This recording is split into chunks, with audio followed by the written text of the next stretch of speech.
What's good, everybody, and welcome to a very special episode of the What's Good Games podcast. This is not your weekly source of video game news, commentary, analysis, and funny stuff. Instead, it is the long-awaited Spoilercast for Life is Strange 2. I am joined in studio by Miss Christine Steimer. Hello. And Miss Brittany Brombacher is also joining us. Hello. And I'm Andrea Renee. Welcome. I am very excited to finally talk to you ladies about all of these decisions. So we made the call last year after kind of going back and forth about when we were going to do the spoiler cast to just wait until all 5 episodes were completed. And I'm glad that we did, because now we can talk about it all at once. And we even have a very special interview with Michel and Jean-Luc for the DONTNOD team. We're going to sprinkle in some stuff from them as well. So we hope that you guys enjoy. Obviously, this is a spoiler cast. I don't think I need to say it's going to be filled with spoilers. Goodness. So if you haven't finished all 5 episodes, I highly recommend you do that first. Or if you're like, yo, I'm never going to get there, just know we're not holding anything back. Okay. So now that that's out of the way, both Brittany and I kind of put little synopses. Ooh, synopsize. Synopses, I think that's what it is. I have no idea. Together about each of the 5 episodes, because we can't go into every single decision that's made across all 5 episodes, because we'd be here forever. Yes. And some of them obviously are less impactful than others, but we're going to kind of hit the highlights. So just as a refresher, if you guys haven't played in a while, Life is Strange 2 is a story about a journey of 2 brothers. They are Sean and Daniel Diaz. That starts in Seattle, Washington, and ends up in... Well, I guess it ends up where it ends up, depending on which ending you get. Question mark. Well, it's intended to South end up of in the Puerto border, Lobos. Sort of. At least in that area is where Mexico is where they're trying to get to. 6 feet under, or in prison. It's great. Yeah, there's a Very lot of happy. options this time around to decide like how your ending is going to go, because the first one really had like 2 endings, and that was it. Yeah, it was very, are you going to, flip the lever this way or that way? I was like, clearly I feel like it should be one way, but apparently not. Well, how you flip that lever actually dictates what happens in some things in episode 5, which we'll get to. So let's start, shall we? Yes. With episode 1, Roads. Wait. I just said Uno. Uno? Episode Uno. Well, that works too. So we start out in Seattle. We get to meet Sean and Daniel in their home with their father, Esteban. And this kind of sets the stage for the relationship with Sean and Daniel that's going to follow. There is an altercation with a neighbor boy outside where there is a little incident of bullying. Big brother Sean comes to Daniel's rescue. But then that's where shit kind of goes sideways. So Very sideways. Their father comes out to kind of get involved. And then there's a bunch of yelling, and it looks like this boy has been hurt. And then, long story boring, Daniel's powers emerge after his father gets shot by this police officer. And that's when, the story really kind of kicks off. So when you guys first kind of set up the relationship between Sean and Daniel, did you guys set out to be a good big brother? Or were you like, hey, you know what, do what you want, I don't care? I think I played it how I imagined I would be, which is go away. I don't want to be bothered with you. I mean, I feel like any teenager, regardless of male or female, like that's not a time when you really want to bond with anyone who's a different age, unless they're a little older and not a lot older. Like you as a teenager tend to be, you're like, no, I stick with like this small demographic and maybe a few years up. But like down, absolutely not. So that's how I kind of felt he would naturally be. Maybe I just haven't been around a lot of teenagers. I don't know. But that's how I felt it would go. And so I played it that way regardless. I knew obviously like something bad was going to happen. But I like this is what felt true to me. Aw, that's sweet. Not really. Is it? I was like, it's actually pretty not sweet. No, so you actually got into character. So one of the things I really liked about playing the first Life is Strange was I felt like as a wise and old adult, I got to guide Max and make decisions that I think would be more beneficial. And decisions maybe someone who's already gone through high school, been there, done that would experience, rather than someone who's caught up in the social shenaniganry of high school bullshit. So I was like, you are going to be a good brother, Sean. You are going to be patient. You're going to be firm, and you're going to let him be a little kid. So that's how I played it. Daniel did he was kind of annoying. But he was a good annoying. He was like an appropriate level of annoying. He wasn't like over. He the was top. realistically annoying, but I found Yeah. that even that was too much for me sometimes. No, I understand. Yeah, granted, if that were me in real life, I don't know if I could have done it. But I'm just sitting back on my nice cozy couch with a controller in my hand, so I had a little bit more patience. Yeah, that makes sense.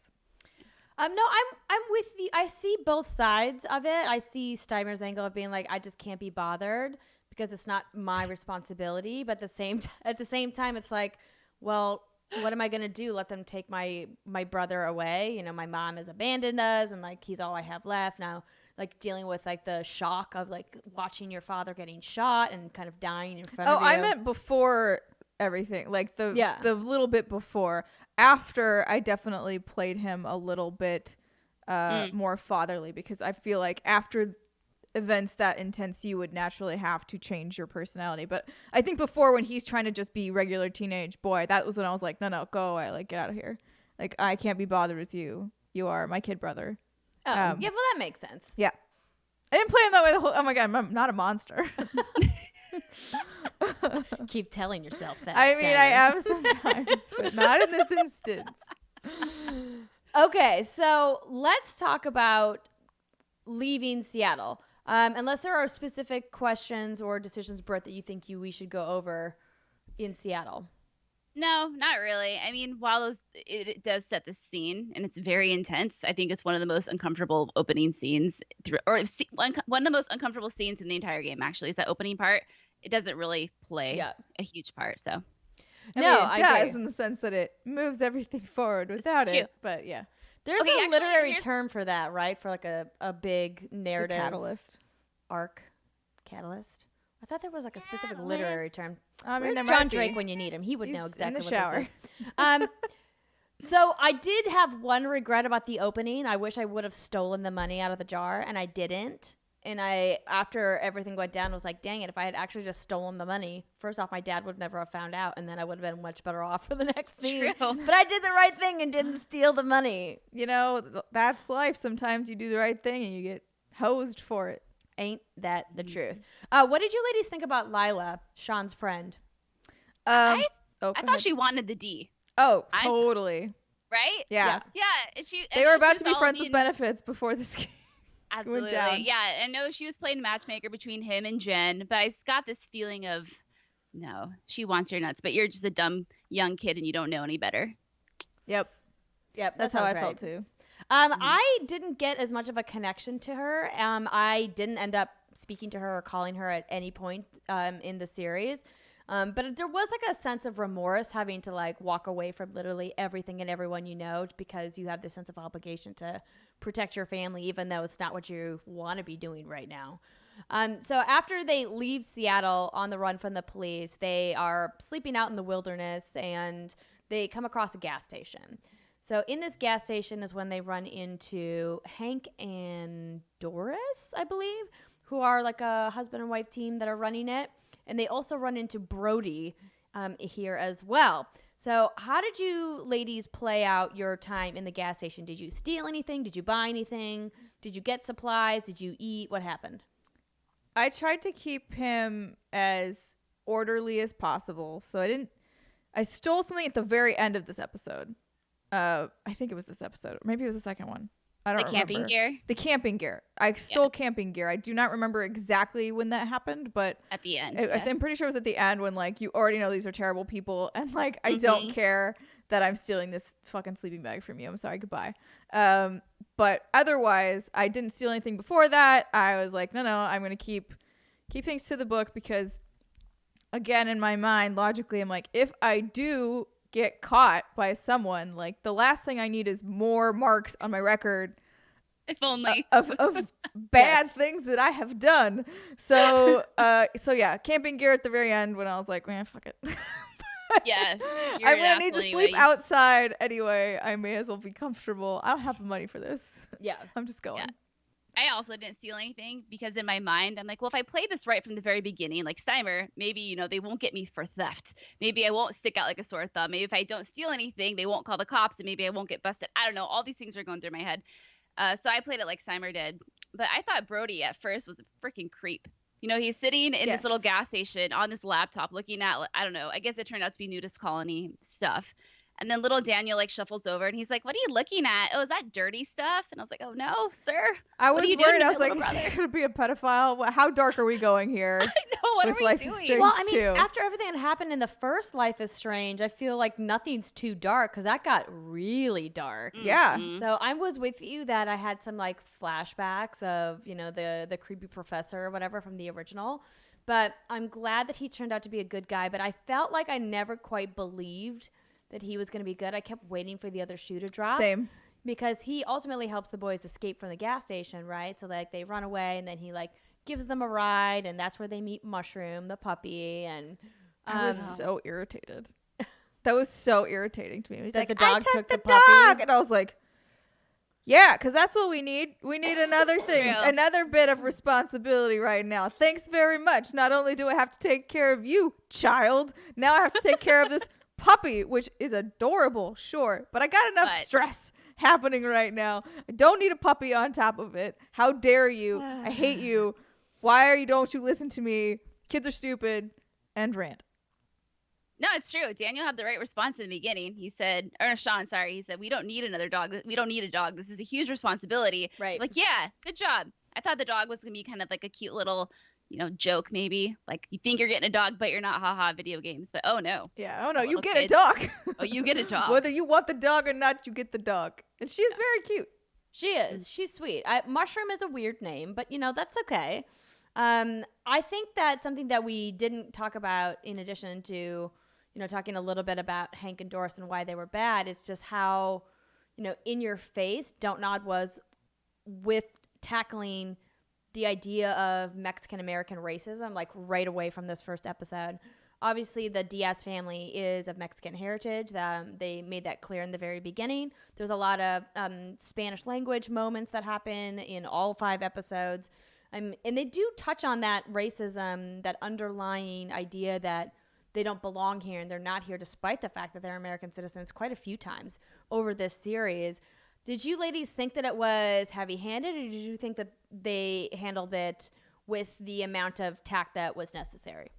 I think I was a little, I mean, maybe you can speak to this a little bit more, Brittany, but I was surprised to see it so blatant in like in Washington State. Like, even if it was sort of Hicksville, I feel like Washington in general is a bit more liberal in the way that they think. So I was surprised to see it so early on. Not necessarily with the cops, because cops can be really dumb. but like with people out, you know, this was still, I think, technically Washington, or if it wasn't, it was Oregon. Like, it's still kind of out there. I don't know. I was surprised to see it there. I wasn't surprised to see it in general, because I do think that it very much exists and is prominent. I just tend to think of it in other areas more.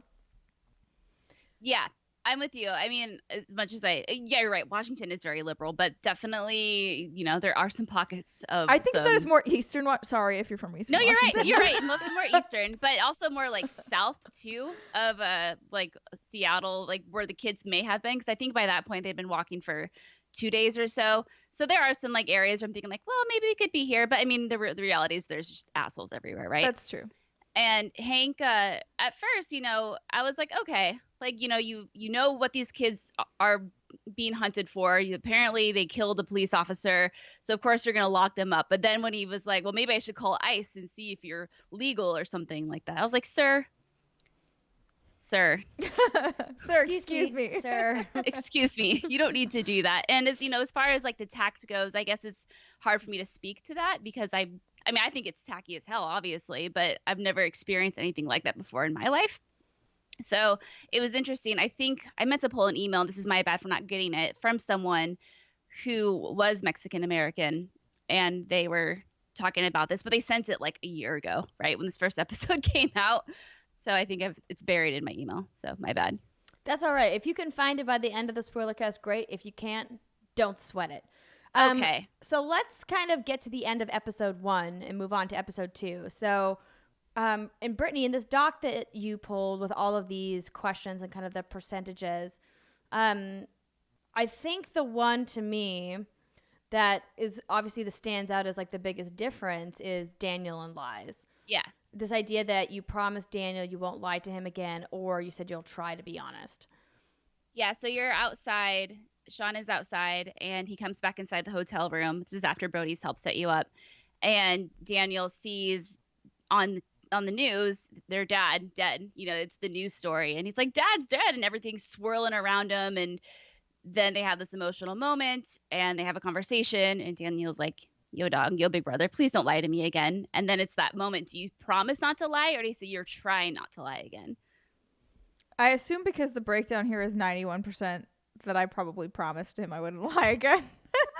Even if that was a lie. Yeah, that's the kind of like tough part about some of the dialogue that was written here. It's like a lot of times when you get into these narrative choice adventure games, sometimes there just isn't an option for what you would actually want to say. You just kind of have to pick the thing that is closest. And I think the idea that you're promising him not to lie again is something you say to kids all the time. Oh yeah, especially like what, he's like 8, 9. You're like, yo, dog. Yeah, totally. No, won't lie I'm to never you. gonna lie to you again. How will you ever know you're 8 Right. or 9? Like you're not a real person yet.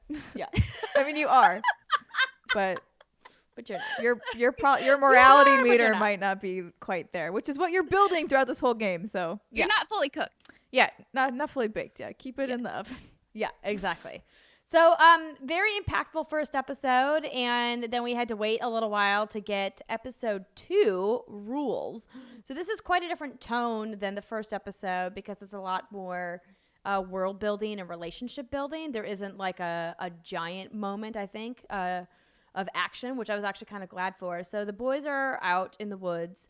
They found this abandoned house to live in with Mushroom, and they're eating canned ravioli and kind of walking around, kind of like just living almost like boxcar children, which Yeah, they kind of did. right? Yeah, I was like, you could just, I mean, here's my Yeah. thing for the beginning.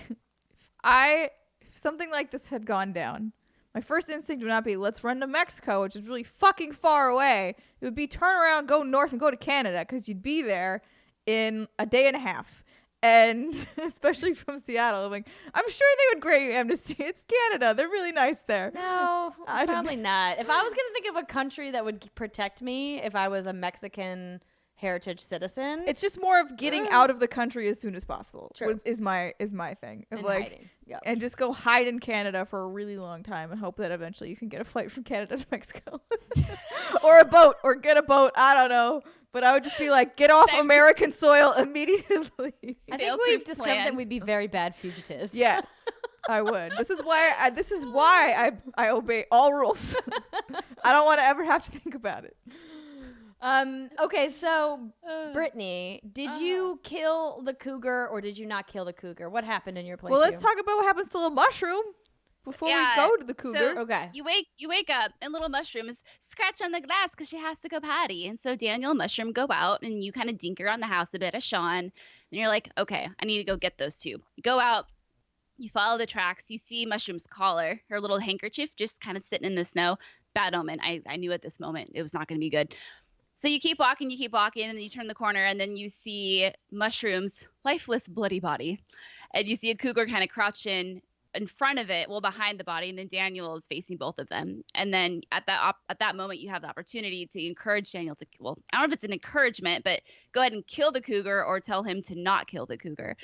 And at this moment, this is like what was going through my head. I'm like, this is a very hungry animal. This was a little puppy. Granted, it sucks that Mushroom is dead because Mushroom is very dead at this point, but the cougar is probably hungry. This is just a fucking circle of life, man. Yep. Daniel killing the cougar solves absolutely nothing. It just teaches him in that moment that he can use his powers in moments of extreme anger to hurt or harm something. So I was like, this is not going to end well if I tell him to kill it. So I stepped in front of him and I was like, no, I'm going to wave a stick at this beast. Oh, hell no. Dead. I told him to kill it. But it was mostly Really? because I was like, this is a dangerous animal. I don't know what he's going to do. We have no weapons, really. Yeah, shaking a stick at it could work, or it could fucking eat me. So I was like, you have powers. I mean, it's dangerous. Like, and I'm not somebody who's like violent towards animals usually, but it was more of like, if I'm panicked, if I've seen it's just killed something in front of me, if he and I are the only other things living around that could possibly want to eat, even if, I mean, I wouldn't have like done what he did, but just like fling it maybe, like, you know, just force push it away would have been How does he kill acceptable. Does he just He crush it? he like snaps its neck. Nice. in a way. I think Cool. that's what he does. I'm pretty sure. And I remember just being like, "Woo, all right." I mean, you didn't need to do that with it, but just what's a more humane way to kill it? I think that's a pretty humane way to kill an animal. again, I was saying he didn't necessarily need to kill it, but it was just more of like get it out of the vicinity, scared it off, punt it. Right. Yeah. Like if a cougar got force pushed 100 feet back, I don't think it's coming for us anymore. I think it's gonna go home. Yeah, and True. it was sad because we didn't get Mushroom's body, because then the cougar like picks her leg up and drags her off in the woods, and it was very sad. Yeah, I also did not kill the cougar because in my mind I was like, well, the cougar's probably starving. Humans have probably pushed it out of its natural habitat. This is the dog that is another mouth to feed. It's probably better that it's gone. I wasn't mad that the cougar killed the dog, to be clear. I agree with this. I agree with that. Like, yes, that circle of life. It was more of I felt in danger and I did not want to deal with a dangerous animal. No, that's Understood. fair. Understood. Okay, so after that terrifying incident, the boys decide, hey, we're almost out of food. We got to go. Let's try going to see our grandparents and see how it goes. And so... Sorry, real quick. Daniel was sick, right? That was also part of the Yes. reason for them moving. Yeah, because Sean was like, yo, dog, you're not getting better. You have this cough. Like, you need some medicine. And it's probably time. It's probably time for us to just, show our face. And so they decide to go visit their grandparents, Stephen and Claire, who are next door neighbors to one Captain Spirit. So we actually briefly meet these two where we meet Claire in The Adventures of Captain Spirit. And then we see them in kind of like the post-credit scenes of Captain Spirit. And so we know that they're going to cross paths and that Chris is part of this universe. And so I'm really glad we had this cool moment where Daniel gets to kind of be a kid again. So they show up at the house and Stephen and Claire are rightly like, yo, where have you guys been? We saw the news. What's going down? Yeah, okay. What's happening? And like, no, we're not. So how did you ladies approach your relationship with the grandparents? Were you open and honest with them? Were you like, let's keep Daniel's powers secret? Did you want to get close to them? Oh, I kept everything a secret. I didn't really want to get super close to them because I had a feeling we would need to be moving on. Again, I felt like they stayed everywhere way too long for me, for my comfort level of being a fugitive on the run. I'd be like, no, we got to go. We don't have time to sit here and talk to you. But since Daniel was sick and whatever, they had a reason to stay. I was like, okay, we're going to be as polite to these people as possible. We're going to follow all of their rules, but we're not going to hopefully get too comfy here because I know realistically we're not going to stay. Yeah, that was the thing that was always going through the back of my mind is how the fuck is this going to end? Like, how are we going to, I know they like to paint a pretty picture of everyone's all cute and cozy and comfy in their nice bed and cute jammies, but that shit's coming to an end real quick. Yeah. But yeah, when it came to talking to Stephen, I think I lied about his power, and 49% of people confessed to Stephen about Daniel's. 51% pretended you didn't know anything. Because I was like you, Steimer, like the less people know, the better for our sake and their sake. Yeah. But yeah, I was a very, very good kid. I did all my laundry. I did all my chores. I picked up when I could. Thanks, friends. I can't remember if I told him about the powers or not. I did use them to save Stephen for when the armoire whatever falls on him. Yeah, I did too. I was like, just help him. Just do it. But just do it quickly and quietly. And then but I can't remember if I lied to him or not. I think, that was also a good way to show Daniel that it's okay to use your power for good reasons like this, as long as it's, discreet. And I think that was a decision that comes into play later on when you're building your little brother. Yeah, absolutely. When you're Lincoln Logs building your little brother. Well, we'll get into the education events in just a little bit, but so I also kind of kept it a little reserved because I didn't know what to make of Claire and Stephen, and I like how they touched on this idea of religion in the home and being in somebody else's home with a religion that's different than yours or something you might not believe in, and like how you would respond, how you would act, because I think it can sometimes be a really touchy thing if you're at somebody's house and they all hold hands to say a prayer and you're like, wait, I don't know what this prayer is and I don't know what we're doing, but do I go along with it? Do I not? Do I make a scene? If you're in that situation, do you go along with it or do you not? What's your personal experience? I always go along with it. I'm in their house. I may not know what's going on, but so long as we're not about to do a ritual sacrifice where we're killing someone, I think what's the harm in holding people's hands and saying you're grateful for what you have. There's no reason to not, in my opinion, unless you're just being a real stubborn asshole. Like, just say it. Just go along with it. You don't even need to believe it, but if it makes them feel better, that's the least you can do for them. Yeah. I have the exact same mentality. I'm not religious, but when it came to the game, I was like, okay, yeah, hold hands, make everyone feel good, give Daniel a little morale boost, maybe make him, feel comforted, I guess, for the 30 minutes of comfort he has during this entire fucking game. Yeah, and he should also learn that, again, sometimes you do things because they're important to other people and not necessarily important to you. Right? Yeah. So I did in the game as well, but normally in person I don't. Full truth. Because I'm just like, I'll sit there quietly and not say anything. But I don't know. There's just part of me that's like, I feel like I'm doing something false. So I just don't. I mean, I would hold their hands. I wouldn't say the prayer probably in real life. I like holding people's hands. I don't mind holding your hand. It's a nice gesture. Yeah. Nice gesture. I want to complete the circle. I don't want them to feel like, Circle of life. like there's a weird missing link. What did you guys think about Daniel and Captain Spirit being friends? I thought it was adorable. I was like, it was really cute. Thankfully, I'm just glad he had a friend that was his age. Go play with your friend. Yeah. I would be that parent. I'd be like, go. Just go.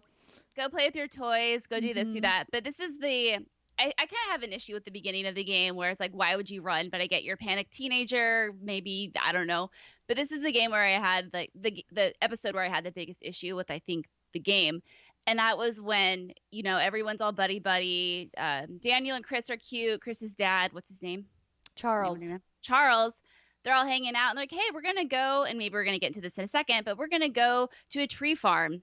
Mm-hmm. And that was, and I was like, oh, no, you're not. And there's no option to stay home. And I feel like if you're a fugitive on the run, the last thing you do is you go to a tree farm with these people, this friend you just met, where you put your face out in public. Right. Yeah, especially because I feel like, granted, this episode was a while ago when I played it, but I'm pretty sure you had like some sort of agreement with Claire and Steven where it's like, we're going to try like mostly stay in your house or like in the very general vicinity, like backyard.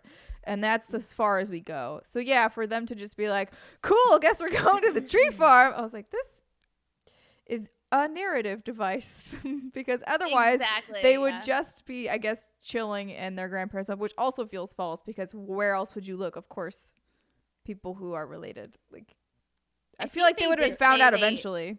I think that they did say that the police did come to their house before they got there looking for them. Right. But yeah, I mean, they'd probably come back at some point. So that was just annoying because then, the whole plot played out with, oh, someone saw you at the tree farm and now, the police are at the door. And you're like, well, no, duh. Well, the reason I got caught, and we'll talk about meeting Cassidy at the tree farm in just a second, but the reason I got caught is because I decided to try to call Lila because I didn't call her at the end of the first episode. I never called her back. And I felt bad about it. And so I was like, you know what? I really want to try to get in contact with my friend. But like in hindsight, I should have known that they would have traced you the should call. know better than that. I know. And so if something like this happens, everyone's dead to you. You cannot call them internet back. browsing. Don't send into your everybody finds you. I feel though in this day and age, if you're able in like the year 2020, if you're able to find like a public payphone, that's like one of the last places that you can make a phone call that's not traceable. Yeah, but even if they can, like they'll know your general vicinity. That's true. To be like, they're in this state, and you're like, shit. Now you know what state I'm in. Andrea, real quick, you have a hair loop by your right ear behind your. No, it's it's the microphone cord. Oh, it looks like a hair loop, and I've been staring at it. I know it does look like hair. It's literally part of the microphone. I can try to tuck it in. No, it's fine. It's part of the headset. It was winking at me. But yeah, so the other thing too with this, I know we'll get to the tree farm, but when you first arrive, you have that conversation, or you have the opportunity to have that conversation with Daniel about Chris and the powers that Chris thinks he has, but Daniel's tricking him into thinking he has these powers. And the decision you make there, oh my God, it can really impact the end of this episode. But in the meantime, did you tell Daniel to tell Chris the truth, or do you tell him that he should just like keep it a secret and let Chris continue to believe that he has these magical powers? I told him to let Chris believe. Like kids are at that age, like let him believe that he's powerful. He needs that like narrative escape into his imagination from all of the crap that's clearly happening in his household. with his drunk dad. And so I was like, don't tell him. Don't take this away from him. Just let him have it. Yeah, I did that too. I felt really bad at the end of the episode because of this. Oh, no shit. But I was like, he's fine. He'll walk it off. It's just like... Wait, I told him, but I still was able to save Chris. I mean, he didn't die. He doesn't die. He just gets hit by a car. Oh, but he didn't get hit by the car in my playthrough. Oh, no, he got hit by a car in mine. Yeah, because so I told Daniel, no, yeah, you can just let him believe, but whatever, keep it chill. And then at the end, when he's like, I should use my powers, I was like, no, you should not. So in your playthrough then, Andrea, did Daniel use his power to move a cop car at the last minute? Yes. Okay, because if you've encouraged Daniel to not use his powers, he won't. So Chris freaking runs out, puts his hand out in front like he's going to stop the car and protect his friends. But oh no, the cop just smacks him and then he just... And that, my friends, is a metaphor for life. When you think you're helping you have somebody powers or you're helping, you're actually hurting them later on. Yeah. Oh, I was talking about more about the car hitting you, but yes. Either works. Gosh. They both work. Okay, let's talk about meeting Cassidy. Yeah. So we get to the this little parking lot tree farm thing where they're buying a Christmas tree, and there's a couple of what are look like homeless teens, youths, young adults. It's unclear exactly like how old Cassidy is, unless they put her age in some of the details somewhere and I just missed it. But so she's singing a song, and they kind of set this up as like a teachable moment about ignoring people who are just kind of on the street. Because I think a lot of times when we go about our lives and we see homeless people or displaced people on the street, like just looking for help or looking for conversation, our instinct is to just like put your blinders up and be like, I have my own business I need to attend to. I can't stop and help you or keep walking, especially since there is an epidemic in specific regions with drug use in homeless populations. So I think it's something that DONTNOD did really well, kind of tackling this issue that we haven't really seen explored too much in video games before, this idea of like what it means to be homeless and why they're on the street and like what their motivation is. And I don't know if we ever really get a clear idea of like what Cassidy's life goals are and like what she wants to do. And I know that they had some conversations about it, but I thought that it was a really nice moment between Sean and Cassidy in the parking lot. That was unexpected for sure. I also did not expect her character to sound like that when like the tone of her voice. I don't know why. I just expected it to be like younger sounding, I guess. She did have a mature voice, but maybe some shit went down in her life and it made her voice drop a few octaves. I don't know. Oh, is that how it works? No, it's not. But maybe it could. I'm no scientist.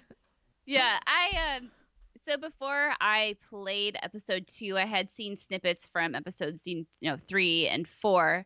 So when I saw Cass in the tree farm, I was like, oh, I know you're going to be a big deal. So I made sure to pay attention to her when I saw her. But I don't know if I would have, because maybe my blinders would have been put on. I would have been like, okay, she's just trying to get a few bucks and then go about my business, not buying Christmas presents for people. Because did you guys buy Christmas presents for anyone? I did. I did. I bought one thing for Daniel. Yeah. I bought the Christmas presents and I sat and talked with her, but mostly because I really liked her song. I thought it was very pretty. And I was like, he would definitely think she's very pretty too. So let's give him a little bit of excitement. Yeah. I mean, I feel like I really tried to balance as best I could. I mean, we are the puppet masters of these people. And I was like, look, you're going to have really rough things ahead, even though you've already had a bunch of rough things happen to you. There's still more coming. So why not have these little moments when you can have them and really appreciate them? Mm-hmm. True. I agree. I stole a yo-yo. Oh, you did? Little thief? Well, I mean, it was free. It was in the donation box. Oh, I took the yo-yo too. I don't remember if I did. That's not stealing. If it's free, you just took it. You gave it a new I took home. it from a donation box that was not intended for me. But, I see what you're saying. Oh, it was I think I remember it was a this toy moment. fair during. Yeah. Okay. Yeah. Okay. There you go. Got it. So you took it away from some other child to give to your child, not really your child. Yeah, essentially. So I don't know that really counts, does it? Okay. Because you're still the intended purpose is still the same to make a needy child happy. Exactly. I feel like you did that, so I feel like you're probably okay.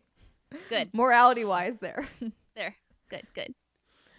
So that kind of brings us, since we already talked about Chris and the police officer, it kind of brings us to the end of episode 2. Obviously, after this scene in the with the Christmas tree, you go back. Chris and his dad go to their house to set their tree up. You go back, and that's when, Claire and Steven are like, yo, what the hell? We told you not to leave. Where were you? Why'd you do this? And then the police show up, and they try to hide you, and then obviously it does not work out. Actually, yeah, you go into Karen's room. Mm-hmm. And you get to learn about your mama. And you're like, Yeah, man, you do not sound like a good person. That was like a whole thing because I stayed true and did not want to break into Karen's room. But the game kind of forces your hand at the very end of the episode. And then you get to like see Karen's room and kind of figure out a little bit about who Karen is, because your mom has barely been a mystery. And like even up to this point, we don't really know what Karen's motivations are. We don't learn those until episode 4. So let's just go ahead and power through right to episode 3. So you're on the run again after having had this kind of nice moment with your grandparents and with this kid next door and with this girl you met in a parking lot. Sorry, kid next door. You are in. Wait, so you did your Chris was fine. Chris was alive. Chris and fine in not hit yours? by the car. He was fine. Yeah, Chris was, because I told Chris the truth, so he was on his swing set. So he pointed me to the troll forest path at the end of the episode. Oh, so you didn't even have the cop chase you. Okay. Mm-mm. Yeah, I saw that was an option, and I was like, oh, dang. Yeah. maybe that was the way to go. Yeah, so then I had the cop car chasing me, and I was like, Daniel, no. And then Chris got hit. smoosh. It's interesting that all 3 of us got different outcomes in that playthrough of that episode. Yeah, but he's fine. He's fine. The kid is fine. Good. I mean, capital F fine. I don't know. He may have a few broken bones. But kids heal fast. kids do heal fast. He'll be fine. He's fine. So episode 3 is called Wastelands, and this is quite a bit of a shift tonally in what's happening, because I think it gets a lot more serious because now they're on their own. They're in this pot farm, and it was interesting because I believe I spoke to Michel and Jean-Luc about this, because when they originally wrote the script, marijuana was still only approved for sale for medical uses in the state of California, but once this episode was released, it had been legalized for recreational use, thus kind of making these illegal pot farms moot in a sense. And it's really changed the dynamic of commercial growing of marijuana in Northern California.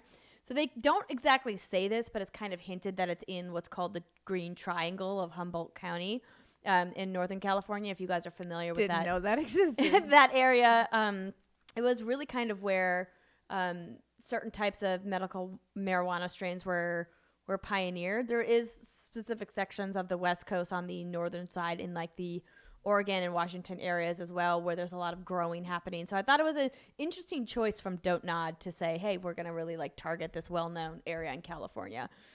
So we've come across them. They're sitting around this campfire, and they kind of like it kicks off the episode. Britt, do you want to recap this one? No. And I say that. I look at she's like, no. Okay. I No, say- So thank you. So we're sitting around this campfire, and we see Cassidy. Mm-hmm. Obviously, she was kind of the link. So we catch up to Cassidy and Finn, who is the guy that she was with in episode 2. And they're on this farm that belongs to this guy, Big Joe. And so Big Joe's kind of like the foreman. He runs the ship, and he pays all these people. I thought Big Joe didn't own it. I thought he was just like the muscle. Doesn't the other guy own it? Yeah, he's the muscle. So what's the name of the guy? Who owns it? I forget don't the know name of the owner, but he's the guy at the very end of the episode. Okay. So that's my bad for getting that wrong. I'll just double check the other notes. So we kind of get this different dynamic because now it kind of feels like it's a Northern California commune where there's just a bunch of young people or middle-aged people who are like, I want to get off the grid. I just want to live without responsibilities, and I'm just going to work for food and work for a little bit of money that will help me keep clothes on my back and keep my stomach full and a roof over my head, whether it's a tent or whether it's like a trailer or whatever they're living in. And it was an interesting, I think, look at motivations for life and kind of ambitions, and kind of taking this idea that you're supposed to do this certain path. Like you're supposed to go to school, and then you're supposed to go to college, you're supposed to get a job, you're supposed to start a family, right? Like this idea that society says you have to do X, Y, and Z in your life. And these people kind of threw that out the window to be like, I'm just going to like live out here in the middle of the woods and do nothing. Yeah. honestly, I mean, could you do it? Could you do it, Steimer? For a limited amount of time, sure. But the problem that would get me is I like indoor plumbing too much. Yeah. Like, that's the thing where I could do like glamping or whatever, like a tiny house in the middle of the woods. That's what I could do. I couldn't do what they do in this episode where they're basically sleeping in a tent. The bathroom is just like a bucket on the ground, and the other bathroom, the shower, is a bucket above you of water. And I'm like, okay, I get it. And I could if I needed to, because of course you can pretty much do anything if you are in a bind. But it's not how I would choose to live for an extended period of time if I had the options. I'm down to camp for a few days, but yeah, I'd prefer not to. Anyway, the guy's name is Meryl. Okay, thank you. Meryl. So my notes kind of start where everyone's sitting around the campfire. It's the day before payday, and everyone's kind of passing around the booze. What? Oh no, I was just gonna say. So I went in like the first night when they're all drinking whatever, and you wake up in your tent before that, and it's like he has like $1,000, and I was like, you can go. Sure, it's not. You may not have the greatest, most cushy trip down to Mexico, but like pretty sure you can make it to Mexico. You could get a bus. Like you can, I mean, granted, a bus would not be, you need to cover your face, and then you could get a bus.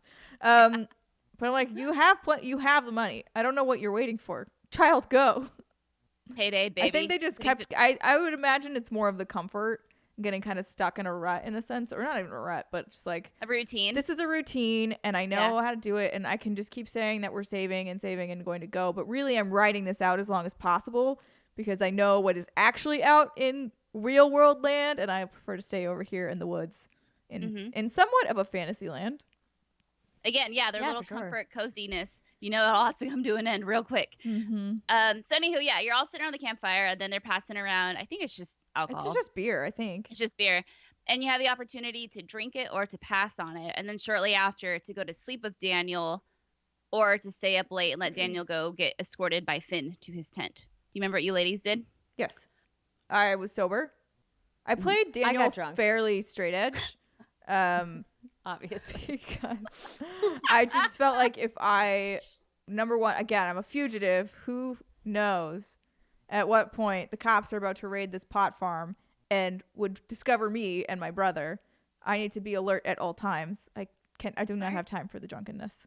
And then I went to bed with Daniel because he had mentioned already, like, you're always hanging out with everybody else. And I was like, all right, whatever. We can go to sleep now. It's fine.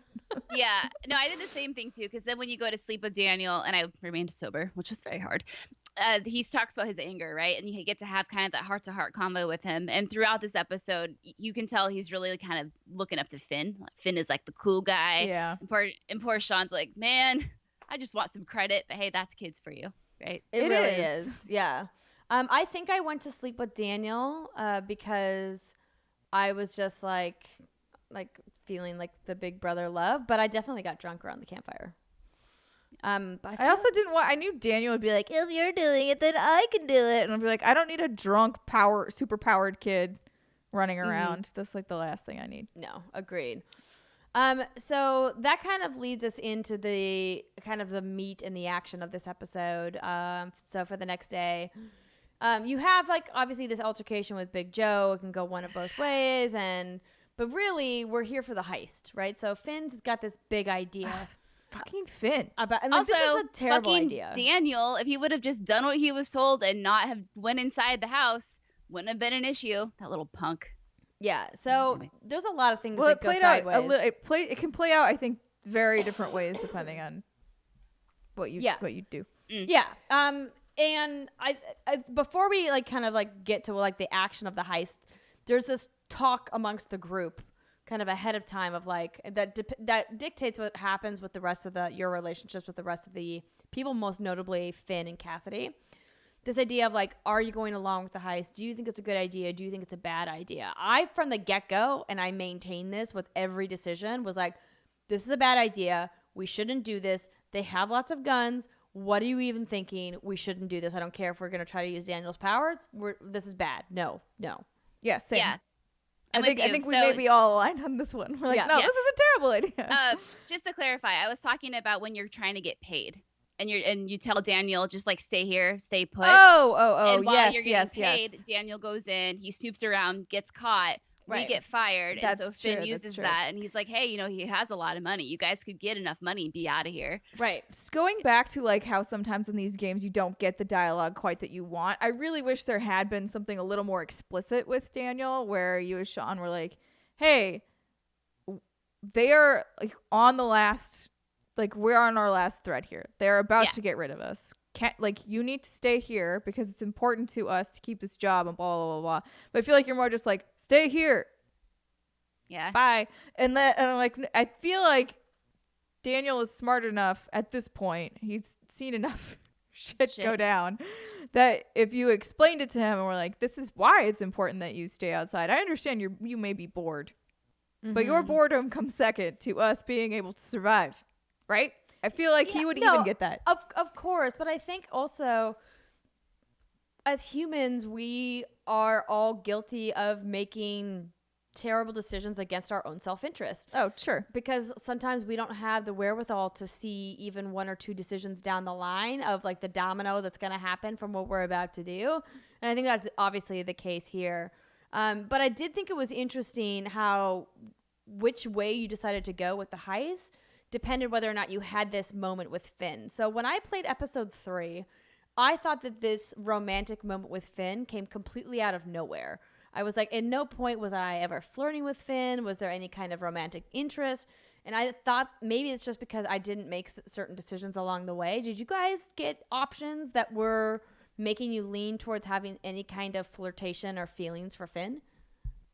The only option I saw, and this was because I was watching someone else's Let's Play, was when you decide to stick around and not go to the tent with Daniel. You're hanging around the campfire and you're having a conversation about maybe past flings or whatnot. And at that point, you can have Sean say, I'm more into girls. I think some boys are cute or something like that.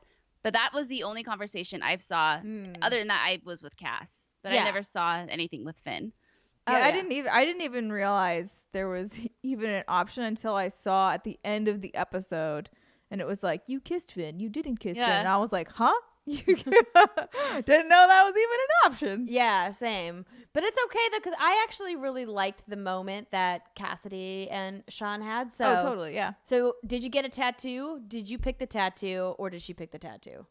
Got a tattoo. It's a wolf. Yeah. I got the wolf too. Yeah, we're all pretty basic. The sex scene with Cass is also really funny too. Oh yeah, that midnight swim. Whoop whoop. But here's what I think is hilarious. I'm like, you can have. I mean, I don't think they're using. Maybe they did. I don't remember if they talk about using. He had that condom in his bed from the last episode. Yeah. But yeah, so like sexy naked, I'm freezing to death swim. I feel like I wouldn't be in the mood after that, but maybe I would. I don't know. Have you never gone skinny dipping? Once, and it was really cold, and like it's not fun. I don't.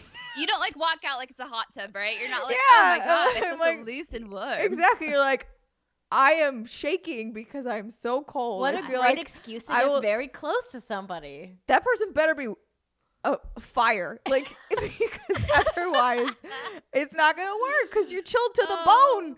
Anyway, no, it's really cute. And then when you're done, he's like, I'm sorry. I'm sorry. Yeah. But I was more like, there's no universe in which I'm having sex in this tent. Oh. When everyone is right there. Like all of them. Oh, so you didn't hook up? No, we did. Okay. But I'm saying for me. Oh. Me real life. For Sean, whatever. Sean, go ahead, try. Again, get your knocks where you can get them because you're not going to get them later. But for me in real life, I'd be like, absolutely not. We are not doing this when I know everyone can hear me. Oh. Well, different strokes for different folks, I guess. Brittany and I are like, we would do it. We would hook up in the tent. Remind me to never go camping with all of you. We'll only go glamping. We'll each have our own room. Great. It'll be fine. Nice. Okay, so we had this nice moment, and we kind of like, it was nice to see Sean like be able to take a step back and be like, hey, like have a moment of connection with somebody, because he's clearly had so much stress put on him, kind of thrust on him unexpectedly after, the death of his father and everything that's happening with Daniel. But then, you kind of come out of this like dreamy-eyed moment to find out that, oh shit, Daniel is now off with Finn and they're going to go through with the heist, even though you very clearly were like, no. Yep. And then you've got to go 'cause I'm helping. Stop it. So you get into Meryl's. They break into Meryl's house, and then you kind of meet up with them. And then this is when it all goes bad. So did you take the gun or not take the gun? That wasn't even an option. Yeah, it wasn't an option for me either. Because so like for Big Joe stuff, because you have to get a car to go chase after them. I assume none of you alerted Big or like got chased. Oh yeah, by Big here's Joe. the options. I stole a sabotaged. vehicle without alerting him. 26%. You woke up Big Joe and he went after you. 14%. You sabotaged his vehicle so he wouldn't come after you. Yes. I don't know how you sabotage. could possibly have taken a vehicle without alerting him because it forced me to break a window. Yeah, I thought that was kind of loud. Yeah, and that was what. So I made sure that like the other cars, the tire was slashed and the engine was broken. But then I was like, the only way that I can think to get into this car, because I've looked everywhere and tried to find a quiet way, is breaking this window. So I'm like, I'm curious as to what the without alerting him at all is, because the minute you break the window, he's alert. Maybe it has something to do with how your conversations with Big Joe go in the beginning of the episode. Oh, I didn't alert him, but I sabotaged the car. Is that what you did too? No, I sabotaged it. She said she broke in but didn't alert him. No. I'm saying that the fact that it's possible was confusing to me. Oh, I to got steal it. the I car? sabotaged the car, his car, so he could not chase after us. But he did get alerted when I took the other car because I had to smash the window to get into that car. So I was saying to not alert him at all seems impossible because I think breaking you that can window. climb in the back of the truck and open the back window and you can get in. You unlock it that way. There you go. Okay. you go. That would be smarter. I can Next see it. time. So we get to the end of the episode where the action's kind of at its peak, and now, excuse me, you have this big decision to make about Daniel and using his power because it's going to dictate what happens at the end of the episode. What did you do? I'm trying to. I think I was like, "Yo, dog, just go along with it." But then I think if you do that, Meryl ultimately shoots him anyway, and then he lashes out. But I didn't instruct him. I did not instruct him to do anything, even when it looked like he had a gun on Finn. Part of me was like, "Dear Daniel, life choices have consequences. Sometimes they're mortal." And I wasn't totally sure. I was like, he probably not gonna. Maybe he's gonna like knock him with the back of the gun and like knock him out. It was kind of how I thought he might do it. But no, he's point blank with the shotgun. Ow. So Finn's definitely dead in my playthrough, and then Daniel like freaks out, obviously, which only 2% of people got Finn was shot dead and Daniel lashed out at Sean. Well, I did. That was me. Wow. I was one of those 2%. Did Daniel lash out at Sean? Yes. He was. Oh, wow. He was. Well, yeah. He basically was like, "This is all your fault, and it's because you're with her, and she's she's poison." And so he just like super saiyans you, and then you're knocked out. Cassidy's knocked out and injured. Lovely. And Finn is dead, and Meryl is also KO'd. He's not dead, but he's out for the count. Yeah, in my playthrough, everybody was down for the count, but nobody was dead. Same. Everybody was injured, but nobody was dead. So that kind of leads us to the end. Like, this was probably the biggest cliffhanger of all of the episodes. This idea that you kind of leave with this shot of Sean with this like glass in his eye, and you don't know what's going to happen with Daniel. And then we wake up in episode 4, Faith. So you wake up as Sean in the hospital. You don't know how you got there. You don't know where Daniel is. You don't know where Finn or Cassidy are. You're basically like, I'm fucked. Yep. And you have this really nice, is this like a physician's assistant? Is this a nurse? He's a nurse. And so he's helping you. His name is Joey, right? Yes, that's Joey. And he seems like a cool dude that's like, yeah, he was nice. on your side, but also like, dude, don't get me in trouble. This is my job. I need my job. Please don't do this to me. So but we also meet Agent Flores, who is this officer who is following you, trying to get you to admit that you did something wrong and be like, do not like her. Yeah. Dislike button. Yeah. Obviously. Oh, I thought you said, dude, I like her. Oh, do not like her. So how did you play your relationship with Joey, Britt? I was cool. He liked me. Yeah, I mean, I was a good kid, hospitalized, missing an eye. When it came down to having to escape, I didn't turn on him like some people did. I chose not to go that route. But yeah, I mean, I like how he brings you your sketchbook. It's like, yeah. You're a guy. At first, I thought he was going to help us escape. I was like, oh, I are you thought really so doing too. this? But I'm glad that he was like, yo, dog, you're a fugitive and this is my job and I don't know you. You seem cool, but I can't help you. But I do want to take a quick aside to talk about the sketchbook. I'm glad you brought that up. So this is kind of like the alternate to Max's taking Polaroids in the first Life is Strange. So now you have the sketchbook. Did it take anybody else like at a crazy amount of time to learn how to do the sketch mechanic? I felt like I kept drawing and I didn't realize you could go back up and take more detail. And So I kept drawing. I'm like, why was drawing suck so bad? I'm terrible at this. I should just stop. Yeah, no, I did not have that issue. Well, what did irritate me though was I feel like I wish they would have recorded more VO lines for him because he says the same thing every time when you're like going, oh, maybe I can get more. I'm like, yeah, I get it. Oh yeah. Like, stop. Just maybe let it be quiet time when I'm sketching. No one needs to say anything. Maybe the first couple times you do it, or even like the first sketch of each episode, and then turn it off. Do not talk to me again about the sketches. Well, some people, Steimer, didn't know how to do the sketch mechanic, and they needed the guidance.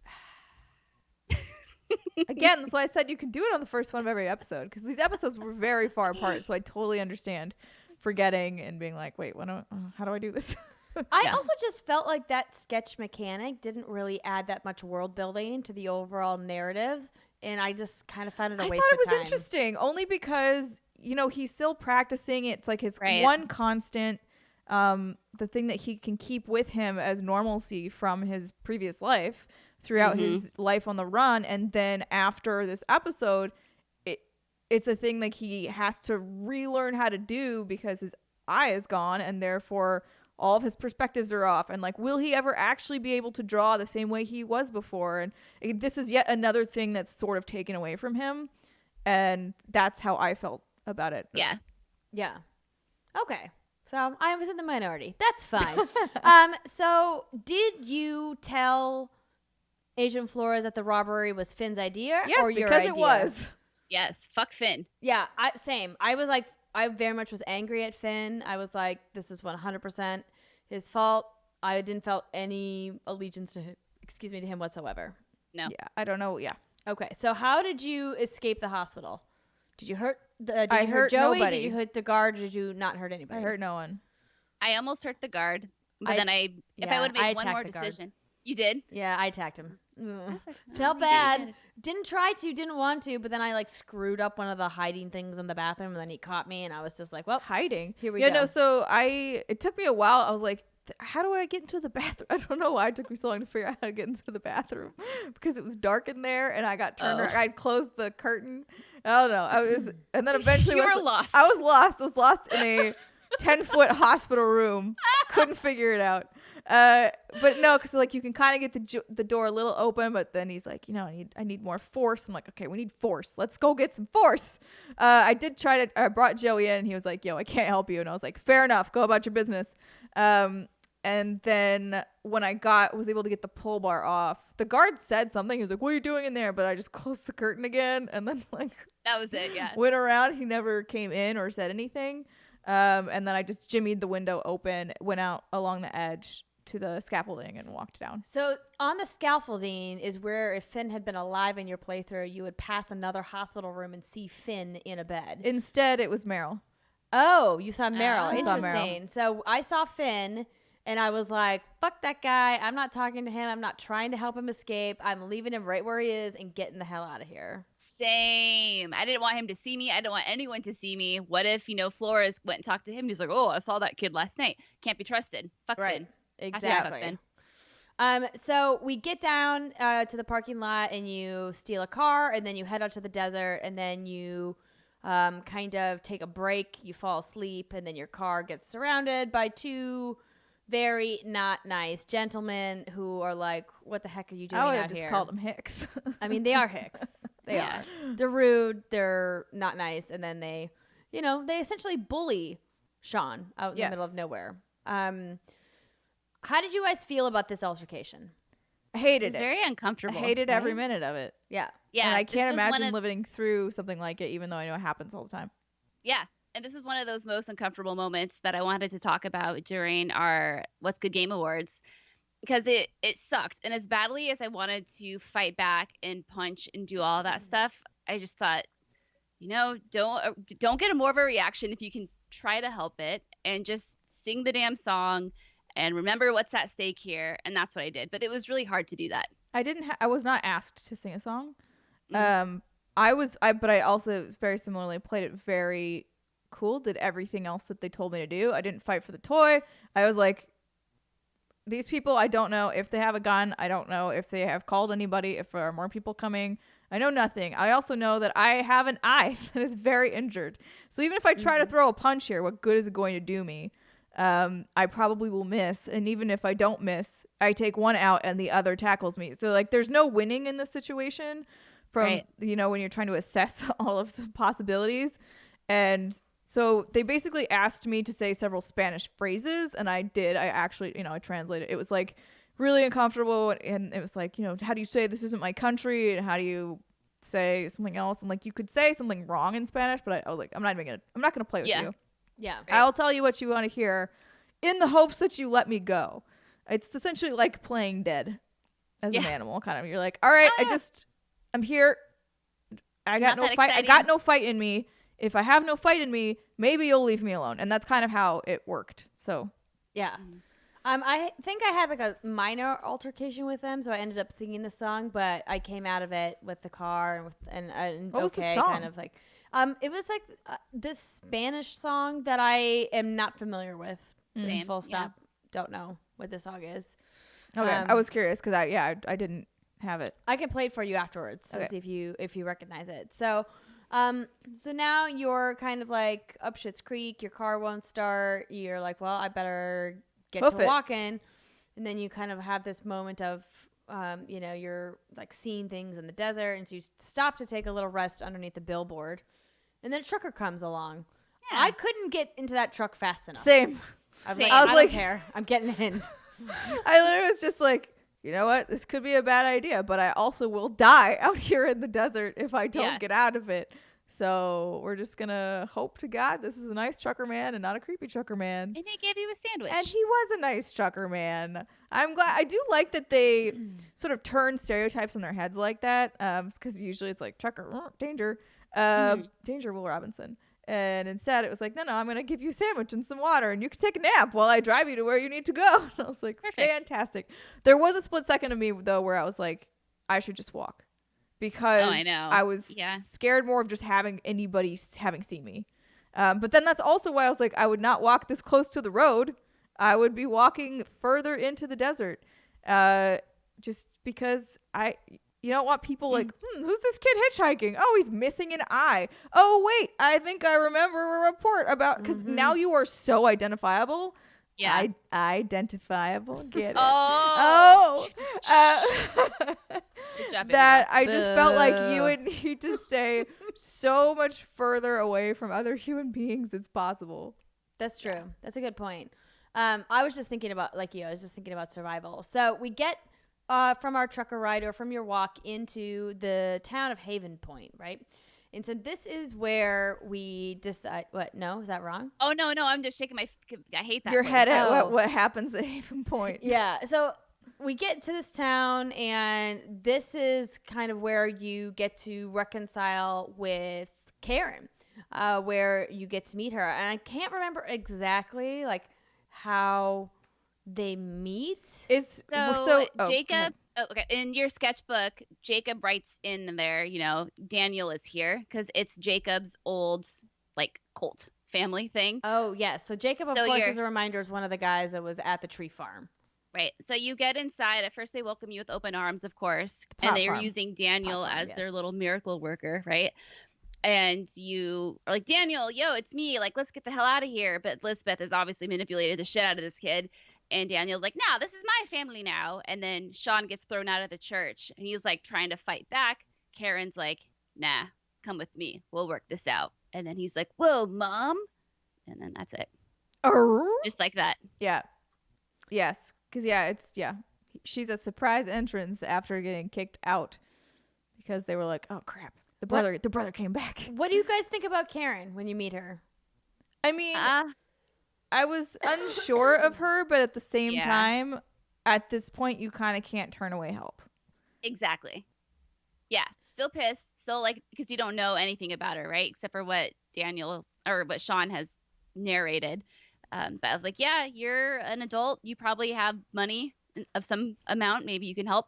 This is your kid too. Yeah, she didn't disappoint.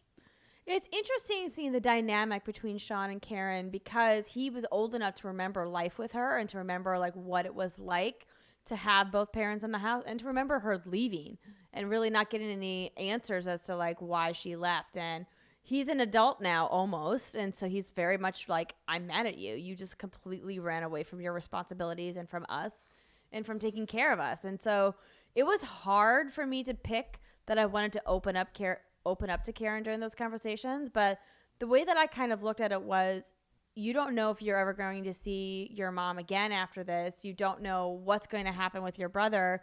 Like, this is like your family. It's your one opportunity to say, hey, like, I can either just hold a grudge and be mad at you, or I can like take this time to be like, what the fuck? Make peace. Like, let's talk. Yeah. I think it's always healthy to open up versus clamming up. And also, even if all that's doing is giving you a little bit of sense of closure, and you're like, you know what, I've decided based on these conversations, I will go on hating you, and like whatever, forever and ever. Like you said, you don't know if you're going to see her again.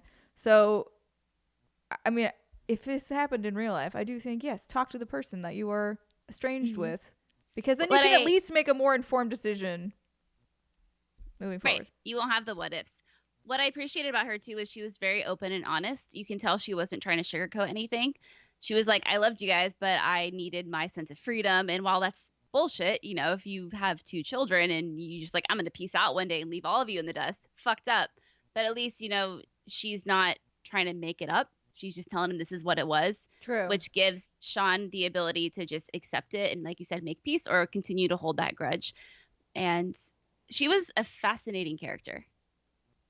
Yeah, I think that I liked how we got to know her even better in episode 5. But I think, you know, when you kind of first meet her here, the sense that I got was they were trying to convey her overwhelming urge to protect and care for her children, knowing full well that their father was gone and like that they didn't have anybody, and she had to put her own selfish, you know, desires aside to be like, hey, like they're alone. They need somebody to help them. And so I was glad that, you know, they kind of took that angle with her, even though I was kind of going into this episode pretty upset. I was being like, you can't just like walk away from your kids. Like, you're like a deadbeat mom, which in and of itself, I think was a smart narrative move to say, hey, we're going to turn another kind of trope on its head, this idea that dads walk away and that there's a lot of deadbeat dads, to say like, oh no, like women can walk away from their kids too. Like, it's not just one gender or another. Yep. So DONTNOD just hitting on all cylinders in this season. So, did you guys take Karen's help? Did you, or did you refuse her help? I took any help I could get. Yeah. I mean, when I think this stat we're looking at, this document, is when you need to clean your eyeball, right? Right. And she's like, can I do that? Can I do a motherly thing for you? Yeah, I was like, sure, why not? This might be one of the last motherly things you do in your life. Yeah. So sure. Same. Knock yourself out. Yeah. Also, I don't want to do it. And now, gross. Ugh. I couldn't do it. I feel like I have a hard enough time taking out my contacts. I can't even imagine. I feel like the eye injury was like the worst. I'm so glad they didn't go super graphic with it, because I was like, oh, please don't show me. Oh, I don't want to see it. Like please no. Like a hollow socket. Like, I don't want to see that. Gross. If that happened to me, I would be very upset. So I do want to just keep this moving along. So I'm going to kind of like fast forward to the end of the episode when things kind of come to a head. So you have this moment with Karen. You have some good conversation. She's like, hey, let's go get your brother. Let's, you know, kind of like break him out of this church prison that he's in. So you go back to the church, and then you have this series of events where you have to like sneak in around this guy. And Nicholas, I believe his name is. That guy's crazy. Who's kind of like her lackey or whatever. And then you have to get to Daniel and try to convince him, hey, like, we're here to help you. Your mom is here. I'm here. Please come with us. And then you get into this power struggle with this woman, Elizabeth, who is like the head of this flock, who is very much a crazy religious fanatic. And then you kind of have this moment of conflict at the end with Daniel, of like, does Daniel hurt Elizabeth or hurt Nicholas as does she get shot? Does the church light on fire? Kind of where were you guys at the end of your episode? Does the church not catch fire in some of them?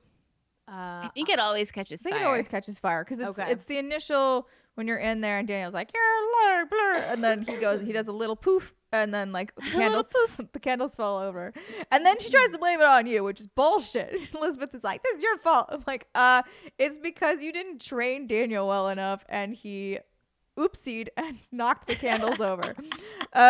This whole scene was really difficult for me on a couple of levels. One, unfortunately, there was a bit of a bug, and like Sean had a walkie-talkie embedded in his hand the entire time, like vertically through it. Oh no! And so that part, I was like, "Damn it! This is like a really emotionally impactful scene. I wish this wasn't happening."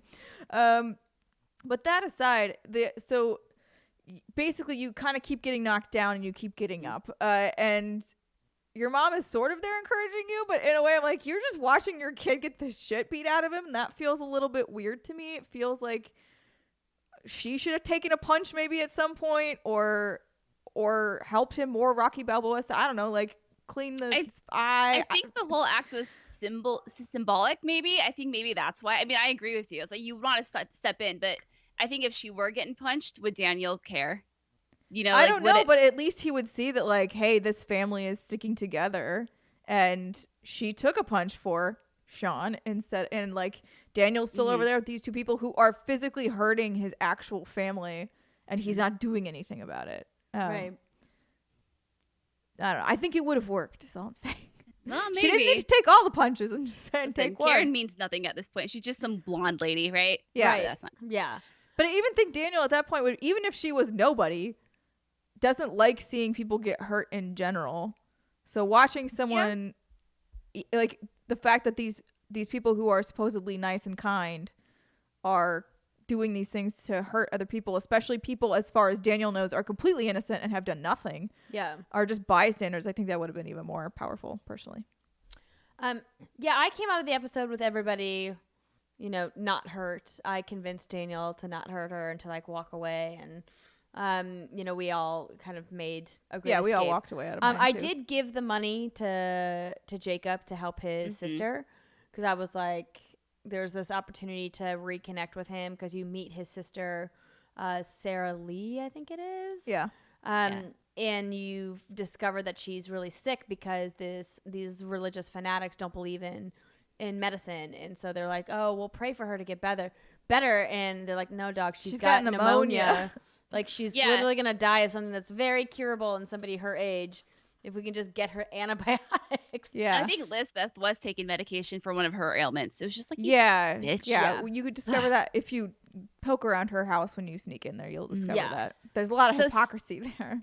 Yeah. Of course, 61% of people shared money with Jacob, but 39% kept it for themselves. Greedy Okay, bastards. I kept it, but here's oh no, Steimer. Here's why, because I think at the point of the episode and when you can give that to him, I wasn't clear on like where we were, like where me and Daniel were financially or anything, and I was like, well, I wish that it would have happened later. Like as you were leaving, I probably would have been like, sure, you can, or whatever, take it. But it happens kind of before you go into the heist, or not. Well, I'm going to call it a heist. Before you go to get Daniel back, and I was like, I don't know, man. First of all, you brought him here to this crazy cult. Yeah, but he needed to bring him somewhere where they would keep him alive, right, and not get caught. Yes, but also, how did he think he would not get caught there? They're literally advertising him on flyers. Because I think he knew that the flock was so fanatical that they would rather keep him for themselves than turn him in. That part is true, yes. I'm just saying Elizabeth is stupid, and like eventually the cops would have been like, hey, wait, it's this kid, because we've seen him before. Yeah. She would have turned you him can into say a that money-making. you can say his last name is whatever, but he fits the bill.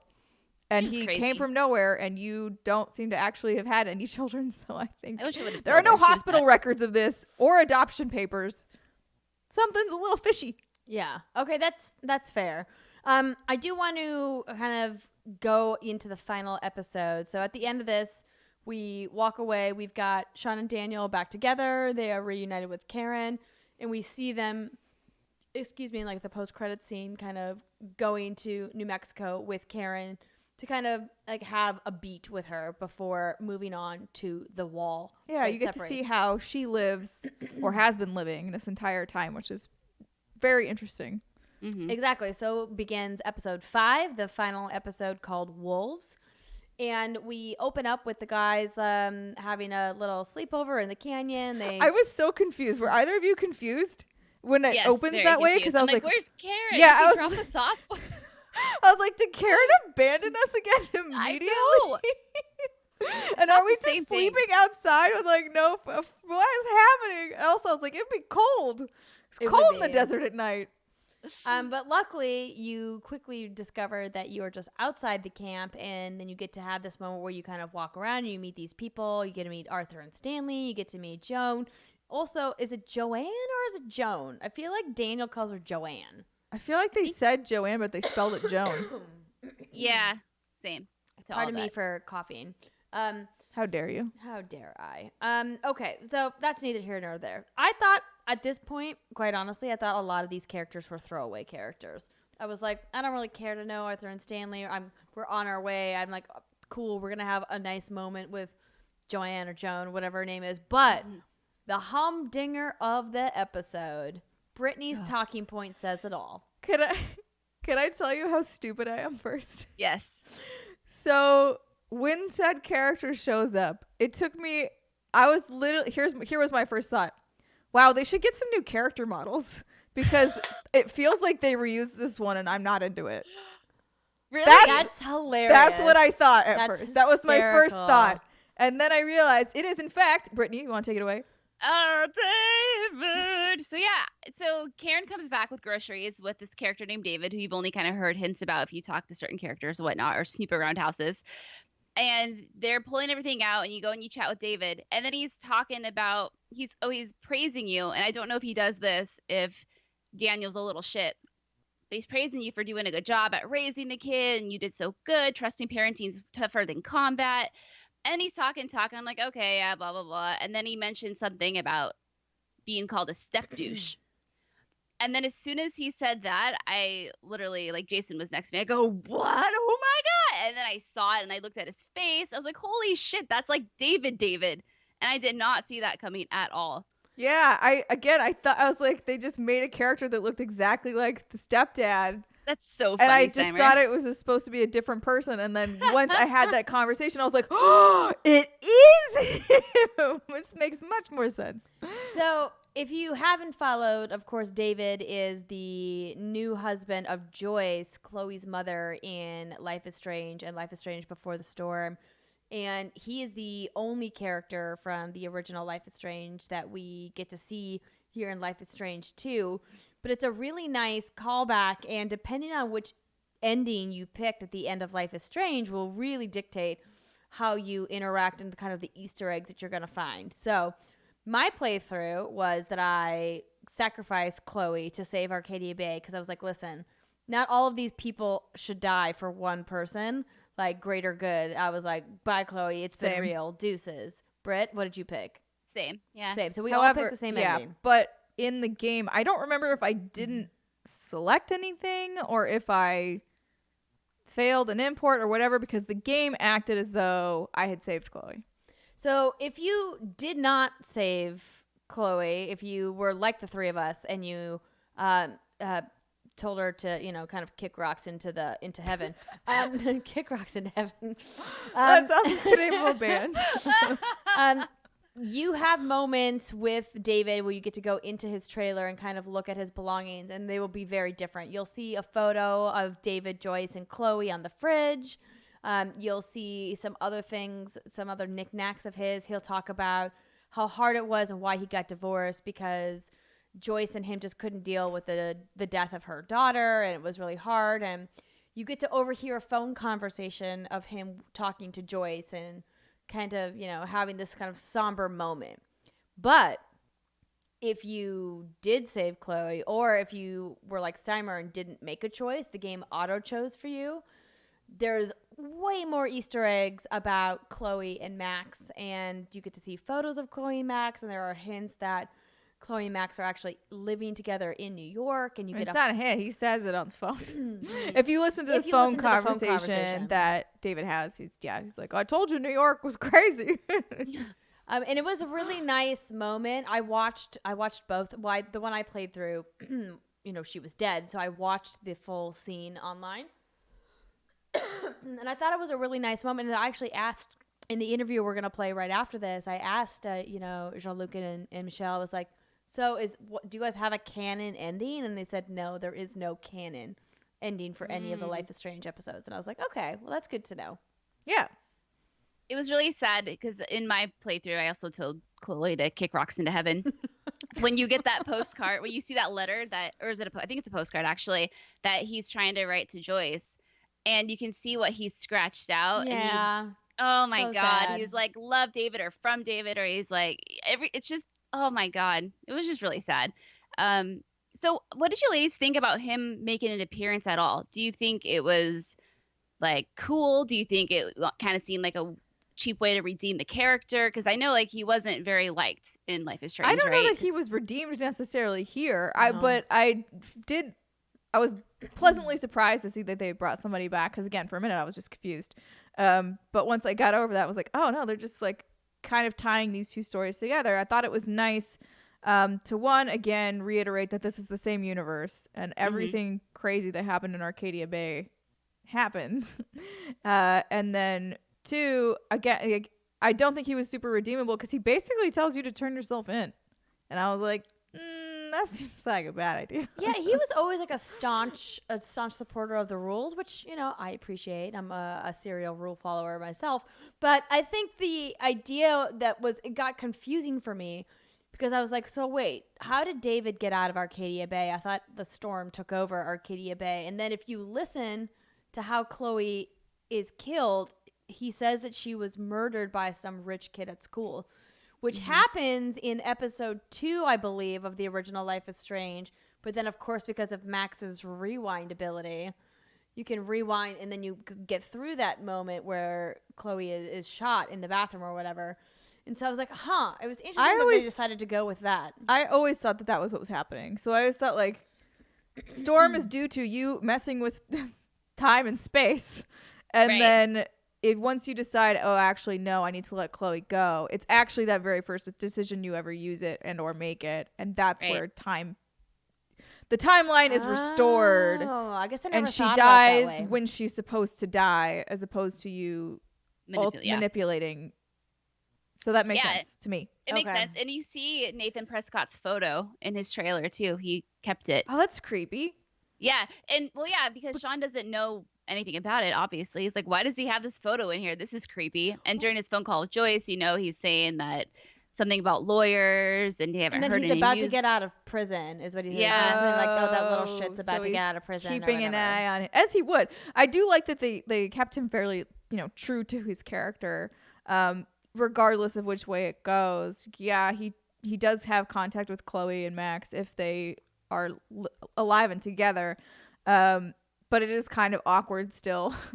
And it's him trying his best. And I feel like Chloe might be receptive only because literally everyone else she knows is dead. Yep. So, and he's the only person that would really have... Well, actually, that's not true. No, it is true. Yeah.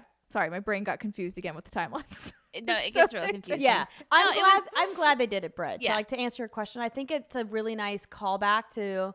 DONTNOD's work on Life is Strange, to say, hey, don't forget, even though we've told you this is in the same universe, and even though the Adventures of Captain Spirit was a thing, to kind of tie it together. I think that this really cemented, hey, these storylines intersect, and I thought the way that they handled it was really well done, and like it rewarded you for actually like exploring and staying and listening, because it's very possible that you could have missed all of those Easter eggs if you never went into David's trailer, right? Yep.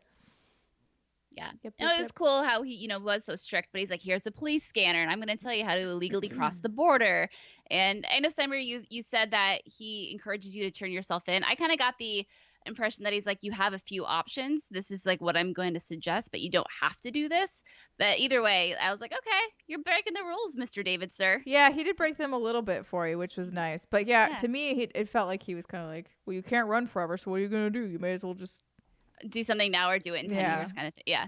Yeah, exactly. It's like, I can just not come back here. That's what I could do. Okay, but we've got a little bit more to talk about before we get to the final decision of the game. So you say your goodbyes to everybody in the camp. Karen sends you on your way. You have the opportunity to have some niceties with her or not. And then you set out on the road. And this is kind of where, again, shit goes sideways, is when you get to the wall and you're like, okay, I'm going to have Daniel use his powers to like open up this section of the wall. And this was like almost like painfully slow. I was like, just get in the car, just go faster. Just like, what are you waiting for? Like, why are you and moving also so like slow? he doesn't need to be in, like he doesn't need to be outside to do the force pull thing. Yeah, like be in the car and be ready to gun it the minute that he is actually successful and gets it open. Why are you walking 30 feet so far away? It's like watching a horror movie where you're like, don't go upstairs, go out the door. What are you doing? And so of course, that was like infuriating. And then they're like, we did it. After he does, Daniel successfully, if you're with your coaching, rips a hole in this wall.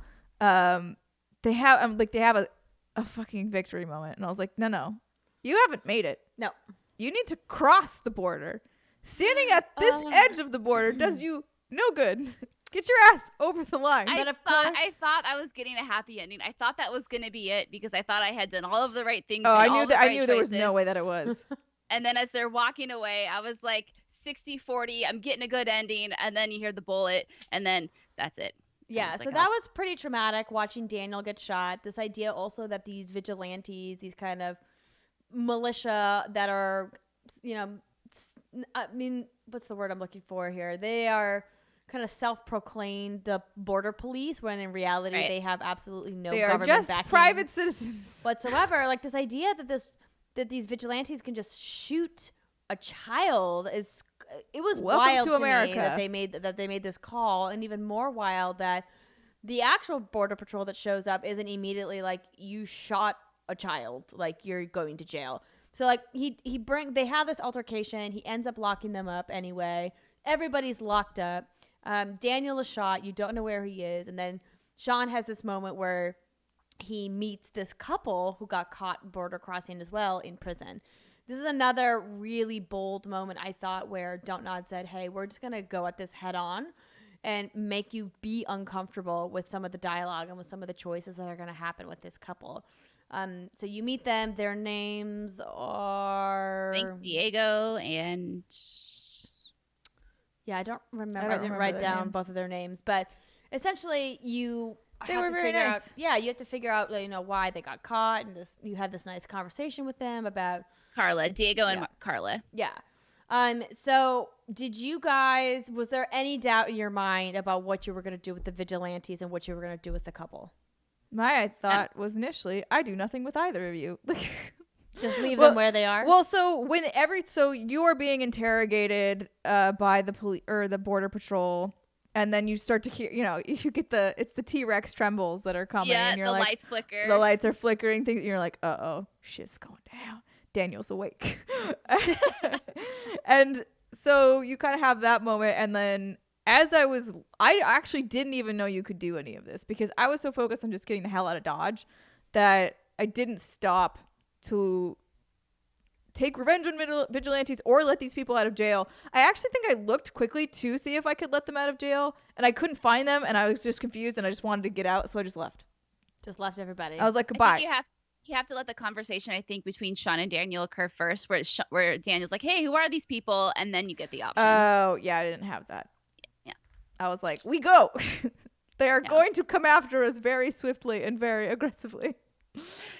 I freed the couple, and I just let the vigilantes alone. Same. Like, you guys just stay in that cage. I want to kill you, but I'm not going to. Yeah. I was like, you could just stay there for as long as you have to. But I let the couple go. So now you're once again on the run, and this time you're trying to make it actually for the border because you're relatively close, but not close enough because turns out the heat is on. So we get to this kind of final moment where you're at the border. But did you ask Daniel to shoot the officers in the station? So I did accidentally because I didn't know that was what the option was. I thought it was going to be like, again, like, flick them away. And then so I hit it and it was like, Daniel, kill that. And I was like, whoa, what? Whoa, shit. I didn't want to do that. And then Daniel, but Daniel thankfully was like, I don't want to do that. And I was like, good. Yeah, we don't want to do that. It was just a test. I was just testing you. Yeah. So then I ended up finally like getting something where I knocked something on them because that was a panicky moment where you're trying. You're just like, it was. What can I throw at them to get them to like go away? But anyways, yeah. So that was I oopsied, but Daniel was good. I taught him well before then. Good so job, okay. Steimer. So what did you do, Britt? Did you?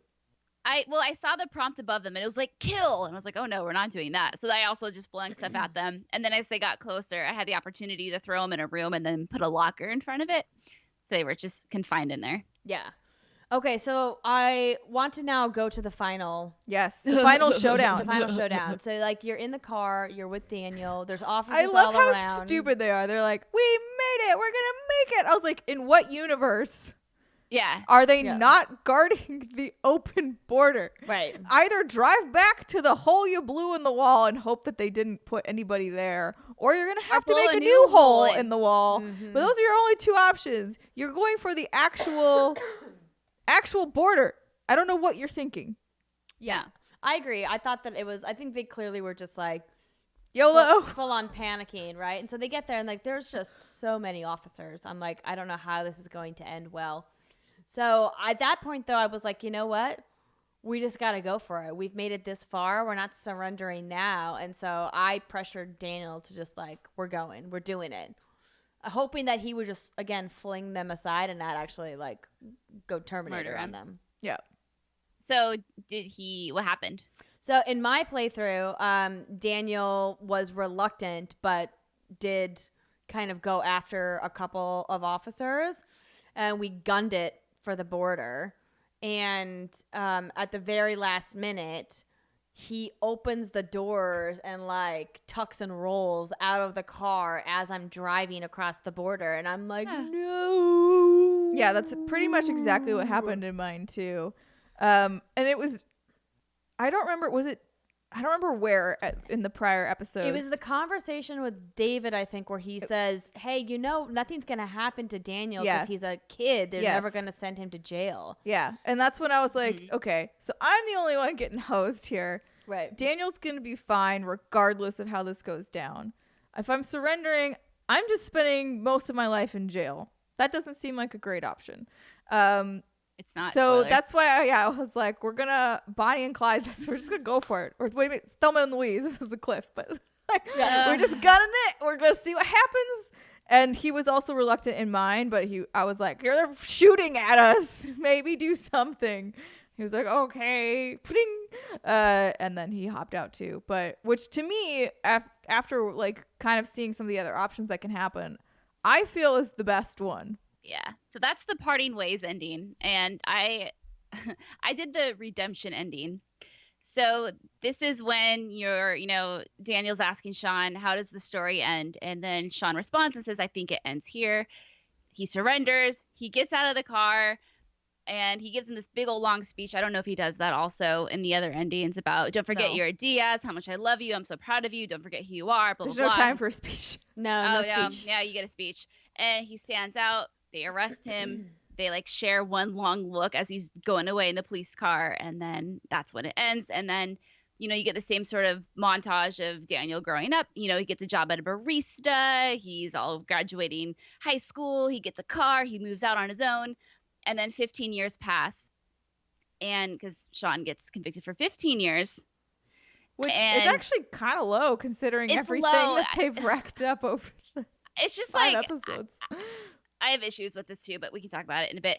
And then he leaves. And if you wrote a nice note to Karen, he's done with his prison sentence. He walks out of prison. Karen's there. Daniel is there. This is the ending where Daniel's the oldest. I think he's 23 in this ending. And the other ones, he's 16, 17. And he walks out. They give him a big hug. Of course, Sean looks kind of like Joel from The Last of Us. He has like a big scruffy beard and like all this crazy hair. And Sean and Daniel go to that first park where they stayed on their, right after they escaped. So they're camping out underneath that rock, and Daniel's telling this really animated story to Sean. You can tell he's just trying to catch him up on stuff and bumping around and stuff. And Sean just starts breaking down, just starts crying. Daniel wraps his arm around him and is comforting him. And by this point, I'm just like, oh my God. And then the next morning, they get in a car, they hug, they wave, and they drive their separate ways. And then that's the end. It's crazy how many different ways this ending can go, and how the one that I got, I'm definitely happiest with. Even though the Blood Brothers ending, I feel like I could have liked too, was where they both make it to Mexico, which was the original plan. And they have like the Diaz auto repair shop or whatever. Mm-hmm. But I like the idea that Daniel gets to have a normal life, that he gets to grow up with his grandparents, and even though he's clearly like under house arrest because he's got this ankle bracelet on, that he still gets to like, you know, be in America and experience, you know, the American way of life, and that eventually, you know, he'll, you know, not be under house arrest and that he'll be a free and clear citizen. But I think that there's so much more that you could potentially dig into there, because it's like, what does it mean in America to be convicted of a crime, whether it's a misdemeanor or a felony, and have to like have that on your record, and everywhere you go, every job you apply for, it's like a scarlet letter. And like this idea that what does redemption truly mean? Like what kind of atonement is enough? You know, like what is time served? Like, you know, not only that, he also has to deal with still like the racism element of it. Yes. So those two things coupled will make life very hard for him in America. Not saying he couldn't, you know, overcome it. Of course he could. But I mean, but yeah, he also does, I don't know. It's kind of one of those things where it's like it'll go one of two ways for Daniel. We don't ever really get to see that far in advance. But yeah, I don't think baby boy's ever getting off. I think he's being monitored by the government because everyone saw what he did with those cars. Right. So I can't ever imagine a world where they'd be like, okay, you have supernatural powers and we're just going to let you wander around. Right. Yeah. And so, because that would be my ideal ending. Why not? If they're watching him, is he even ever allowed to leave and go visit Sean? Can they have that reunion, or is he prevented from doing that because of his tracking bracelet? You know, so there's just no fucking happy ending in any of this, and it's just so sad. But I think the issue I had with the redemption ending is, you know, if you go back to the first episode, do you remember that teaser trailer that Life is Strange released before that first episode ever came out, and you see the events unfold from the officer's dash cam? And if you watch that video, you can clearly tell that like things have been like blown apart. You hear Daniel scream, and the things get blown away, and I think it's kind of obvious that Sean did not kill that police officer. Granted, he did do a lot of other things that he needs to spend time for, probably. But it's just that idea of, is this realistic? I don't know. Obviously not, like no one has superpowers like that. But it would have been nice if there had been a universe maybe where someone says, let's look at the footage. We reviewed the footage, or maybe there's no footage to review. It's not really touched on. At least I didn't hear anything. So. No, I mean, that's a fair point. I guess I'm just so jaded about where a lot of the police investigations are, particularly when it comes to prosecuting crimes from men of color, and like the fairness that they're actually going to get, even though they are kids, right? But Sean's like a teenager, and Daniel, I think, was always going to be in a fine position because he was so young when the incident happened, that there's a lot of protections in place for kids like that. And obviously, like, it wasn't his fault. It just happened, you know? But like, manslaughter is a crime for a reason. Like, sometimes you don't intend to murder somebody, but like sometimes accidents happen and people die, and like there needs to be some kind of atonement for that, right? And so it's a tough thing to kind of ponder, to be like, what would have happened if they hadn't run? Like, what would the final charges have been? You know, would they have been able to get a lawyer to kind of like get the judge to like talk down what their sentence would have been? Who knows? Yeah. Coulda, woulda, shoulda. Yes. Yeah. Once you move forward past that, it's like, it's hard to go back, right? Because then the minute it, which is shitty, it's like such a terrible standard to be like, well, why'd you run? You're like, I ran because I'm 16 and scared, and like I just saw my dad get shot, and then my brother did something weird that I can't explain. So yeah, I left. Like, I don't know what you want. You want me to sit on the curb and like wait for more people to come pick me up? Don't know. Don't know what you want from me. Yeah. What do you want from me? The other ending, the lone wolf one, is really sad. This is where you try to cross the border. Or you don't want to cross the border. Sean's like, no, this isn't us. We're going to give ourselves up. Daniel's like, no, I'm going to make us go. And so he takes control of the car with his powers, drives it across the border. You're getting shot at. And then by the time you cross the border, Daniel's like, oh my God, we did it. And Sean is just bleeding from the neck, and then he dies. Wow. Terrible. And then he goes to Mexico. and What lives did by you have to himself. teach Daniel in order for that to happen? Probably had to kill the cougar, like keep playing with the Hey, I killed the scorpion. cougar and he was still a regular human being. You were good. No, you did good. You redeemed yourself. It's okay. I thought that was depressing too. Yeah, I mean, like, there's no doubt that, DONTNOD knows how to do depressing. I mean, we all remember some of the terrible things that could happen in the first game. But I think what I liked about what they did differently this time around with the mechanics, because I know before the first episode came out, a lot of people were like, well, there's no, like, super mechanic, like, with the rewind. But I really was happy with how they kind of played out Daniel's supernatural ability, even though it kind of was left unexplained of where it came from the whole time. What I did like is this mechanic, this education mechanic, where they had very specific events that happened in each episode that went to this idea of this brothership that they have, and how Sean is supposed to be teaching Daniel like how to be a good person and how to be an upstanding citizen, and like the right and wrong that normally would fall on a parent to teach their child, and how they wove that into already the overarching narratives that get tied to your decisions. And I thought that was a really nice elevation of the mechanic that we've seen so far in kind of narrative adventure games. But Yeah. any final Depressing. thoughts?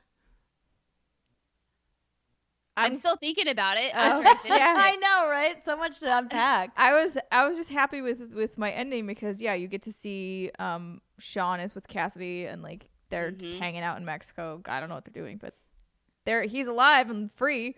He's alive so and free, that and- is better than most of these other endings. True. No, Where it's he's way dead better. or in jail. And then he and Daniel still have, I think, like a tiny bit of, he sends a postcard or whatever, sends like a letter, but that's all they can really do for now, which makes sense. Yeah.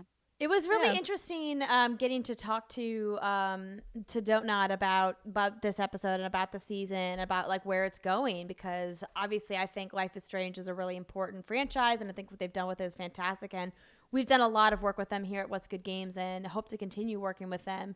But they were pretty tight-lipped about the future. The only thing that they would say is, if you guys want more Life is Strange, to make sure that Square Enix knows.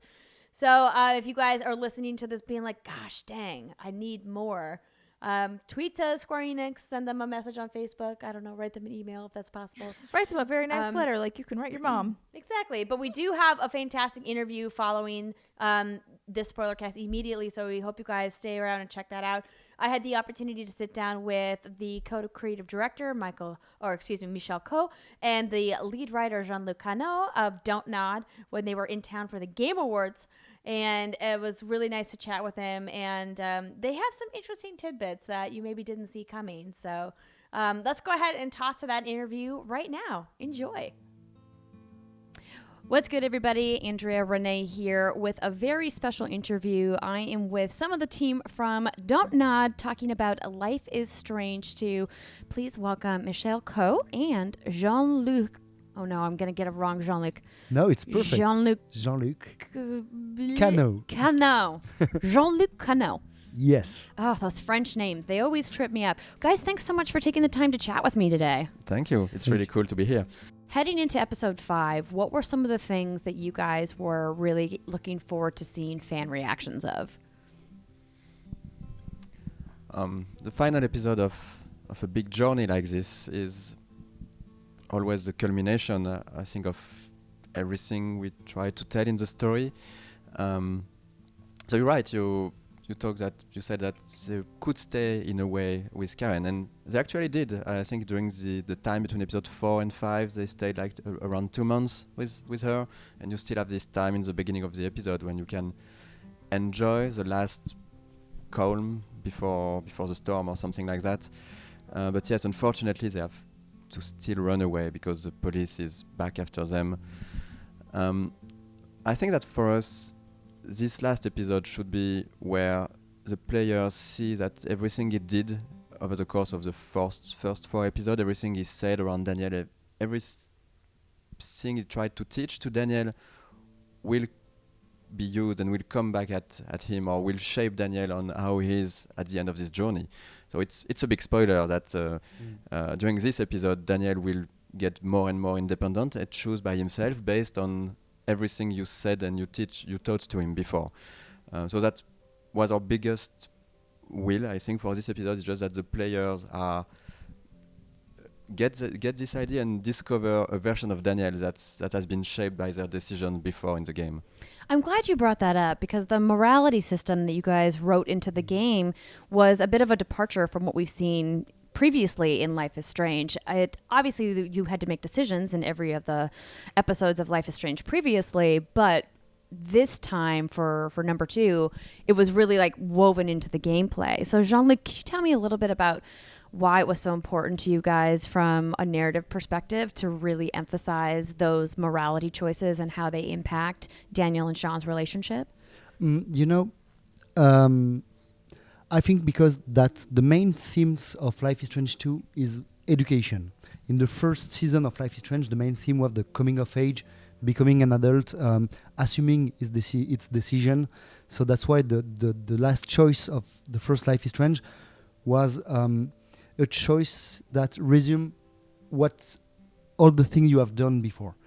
But in Life is Strange 2, the last choice of the game that you have at the end of episode 5 will depend of your decision, but also about Daniel's reaction and everything you shaped in by your decision, by the choices of your dialogue, by your actions. So because of the theme of education is the main theme of Life is Strange 2, we thought about that the last choice must depend of these 2 parameters. So during the conception of the game and during the production, we put some counters on the decision you are going to make as a player. Some of the decisions are more important than others, but most of it, every decision counts, I think. Yeah, it was really a question of, the first game, it's more some big important choices where you don't exactly know what will happen, and you can rewind and test the outcomes and really play with this rewind power, which was really linked to Max's personality, with the fact that she had a lot of issues to go forward and to make a stand, to just decide for her life. In Life is Strange 2, we tried to see the choice and consequences system in a quite different way, where it would be a bigger number of smaller choices, smaller dialogue lines, smaller actions that you can do when Daniel is around you. And we really wanted the player to think about how we would act with Daniel, but not really think about the immediate consequences of a choice. It's more about what kind of education am I giving to Daniel. Though there is still some big choices for Sean, of course, because it's still part of the storytelling, and there is moments where Sean is alone or Sean is facing a decision that will impact himself. But for Daniel, there is tons of smaller choices that impact Daniel over the course of all the game. And you say that you talk about this morality system. I think we use the word morality as a shortcut for the name of the system, but we tried to never say that there is a morally good or morally bad way to make a decision. So it's more, and I think the idea of the game is more about, do you align with the rules of society, or do you make your own rules for your own benefits? And this is the kind of idea where we don't have an answer of which one is better or worse, and it's more for the player to decide what he thinks is the right thing to do based on the situation, the characters, and his own beliefs. It's really fully in effect in episode 5 because the decisions that you have to make have so much weight, especially when you get towards the very end of the episode, really culminating, this sequel, right? What's happening with Sean and Daniel. And it's crazy when you look at the way that the decisions kind of domino at the very end of the episode and how intense it gets, especially when you consider the age of these boys, right? Clearly, Sean is the big brother, but Daniel being such a young kid, having tasked with the idea of like, are you going to essentially murder these people at the end of the episode, right? Are you going to like take their lives, and for what purpose and for what reasons? It's a kind of a crazy thing for me as a player to stop and think about. You almost have to like press the pause button and go like, this is a really intense moment. Like, what am I going to do? And sometimes I get really anxious in games like this where I have to make those decisions because I'm like, I just want to know what's going to happen both ways. I think what's great about what Life is Strange 2 has done with these decisions is that they mimic real life in the sense that you don't really have a lot of time to think about what you're going to say in a conversation, a big decision you have to make. You don't get to press pause when you're talking with someone and go, let me pause and think about what I'm going to do next, right? So for you guys as a creative team, how do you decide what are going to be those really big pivotal moments and what are going to be some more intimate, quieter moments in the game? Do you have a process for that? Is that something you guys, have a collaborative thing? Is there somebody who leads those decisions? Jean-Luc, is that you? I wouldn't say there is really a big process. In fact, like we never say, okay, let's have 4 or 5 big moments of choice in an episode.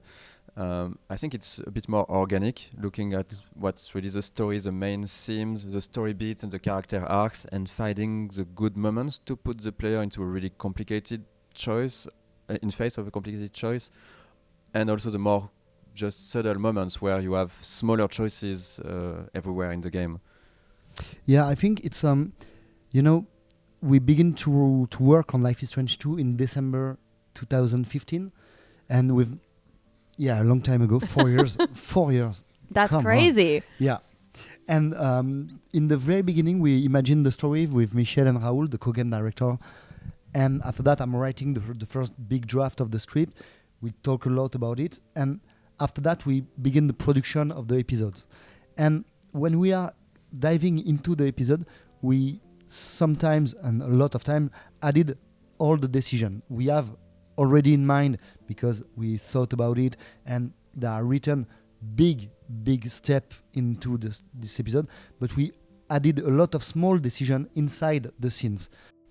The fact that Sean can talk about when Mushroom dies in episode 2, the fact that when Daniel is asking Sean, will Mushroom be in paradise with Dad, you have the choice to say yes, Mushroom is in heaven and she will be okay with that, or no, there is no heaven or there is no hell. And this decision, these dialogues was not in the first draft of the script, but when we are watching the whole scenes, say, okay, we are going to talk about religion in the grandparents' house, so let's put one small decision before this to shape Daniel and shape his answer when he's talking to Claire.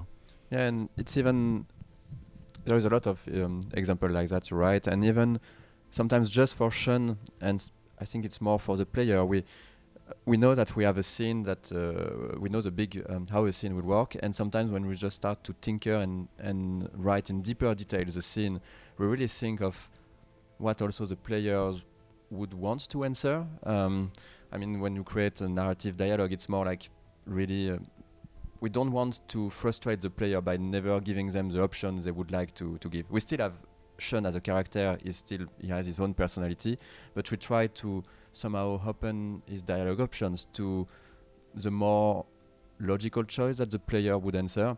I think one example is I think in episode 5 when you're in prison and you're talking with Diego and Carla, the Mexican couple, and you have Luc and Madison, the vigilantes, in front of you. This was a really tough dialogue to create because of course we have our own opinions about the situation, but we also wanted to present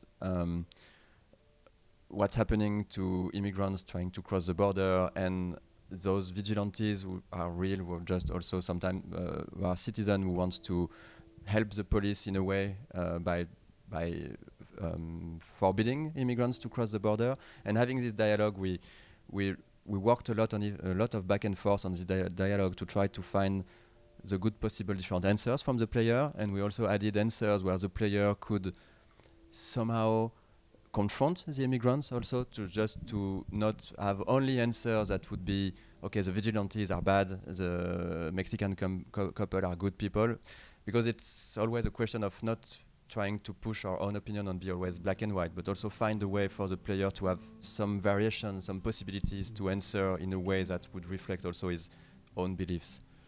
Well, that's very nice of you to say, but those vigilantes were not great people, in my personal opinion, and hopefully people agree with me. Anybody that is willing to shoot a small child with an automatic weapon, probably not a good person. But I mean, I understand Probably you're trying to be neutral. Yes, because as creator, our goal by making Life is Strange, Captain Spirit, and Life is Strange 2, as Michel said, is not to give our opinion. Mm-hmm. What we want to achieve is to put the player in front of situation and make him think about it. Sometimes people will change their mind, or sometimes they will stick to their own beliefs, and that's fine for us. Our job is only to put them in front of new situation they maybe not have faced before, and probably change their mind or stick to their belief. And that's with this in mind that what Michel said, we try in dialogues to cover every part of the answer you can have. Oh, yeah, at least to have some possible gray areas. And for sure, we didn't give the option to say to the vigilantes that, you did the right thing. No, of course not. But I think that what we did is there was some dialogue option where you could at least try to ask why they do that. That was the idea. We didn't want to just have the dialogue option that would be just confrontational. We wanted also to add options that would at least try to go deeper in the subject and get in a way get a bit of their point of view. Absolutely. And I think that's so important when we're tackling these really big issues, right? And this whole season of Life is Strange, has so many of them. And immigration, obviously a big one, particularly in episode 5, really on its face. You guys just going right at it, not only like with the wall, just being there, right? But, with the Mexican couple, and do we free them or do I leave them in prison? And do I want to have some kind of relationship with them? Did they do something right, or were they doing something wrong? But, each episode kind of tackles its own individual issues, which I think is why your community loves this game so much, and why, we at What's Good Games love this game so much. And I think what's really cool about it is that it encourages discourse. As you guys were saying, it encourages players to go, how would I handle that if I was in Sean's shoes, if I was in Daniel's shoes? Like, would I want to take revenge on the person that shot me, or am I going to be the bigger person and walk away? It's hard to say like in the moment what you would do, but I think what's great about the game is that it does encourage discourse, and more discourse is always better. So we get some really cool blasts from the past in episode 5. I did not expect to see David in this episode, and I'm sure the rest of the fan base is like, what is he doing here? Oh my gosh. So can you guys explain a little bit about why you guys chose to bring him back as a character, and kind of where in the timeline in relationship to the original Life is Strange kind of David is at right now? I think that the one part is, from the beginning, we knew that we wanted to have back a character from the first Life is Strange to create a bond between the two games. From the beginning, we knew that Life is Strange 2 is taking place in the same universe as the first season, 3 years after, and we always wanted to have, Easter eggs and or links. And David is, I think we chose David in one part because David can be both alive, regarding to your decision at the end of Life is Strange. If you choose to save Arcadia Bay, David will be saved, so he will be alive. And if you choose to save Chloe, David will be alive because he was in the bunker arresting Jefferson. So that was nice for us. And on the other end, we chose David. You can maybe explain this, but is a counter voice to Karen. We also wanted the cameo from the first season to work with our story if a player never played season 1.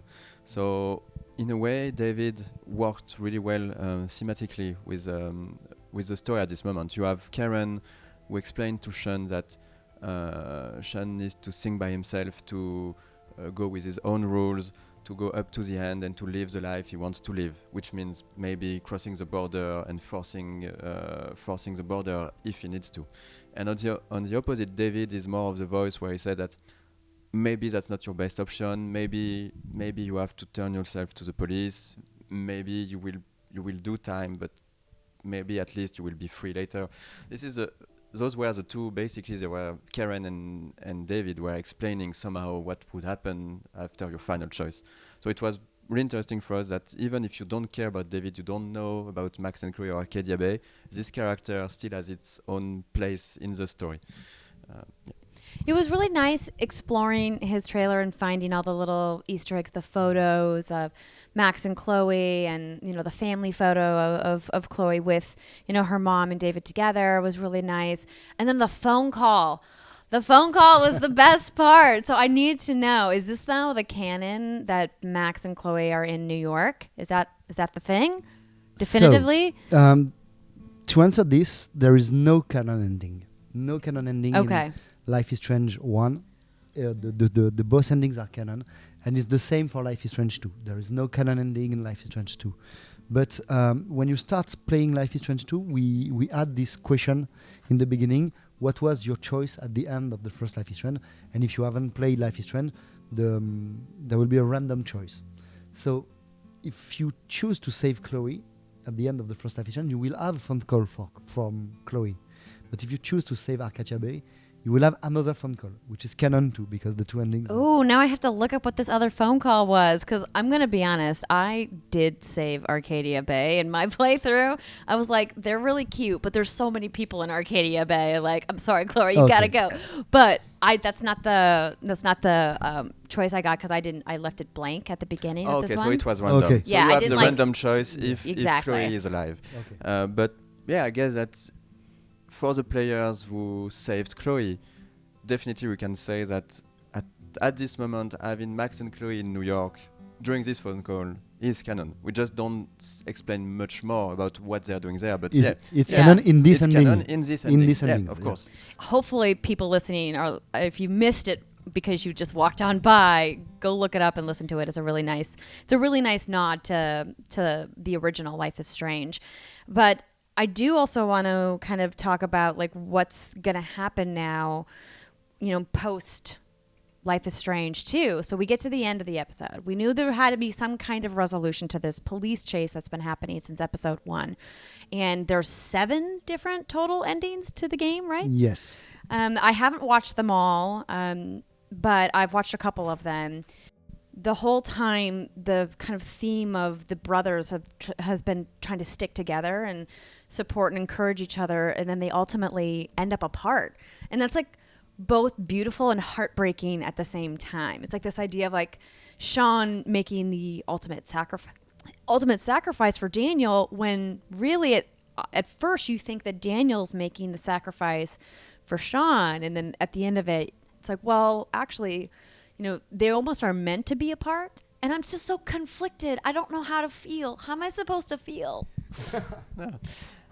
I don't even think there is one very good ending. You said that for you there is one good.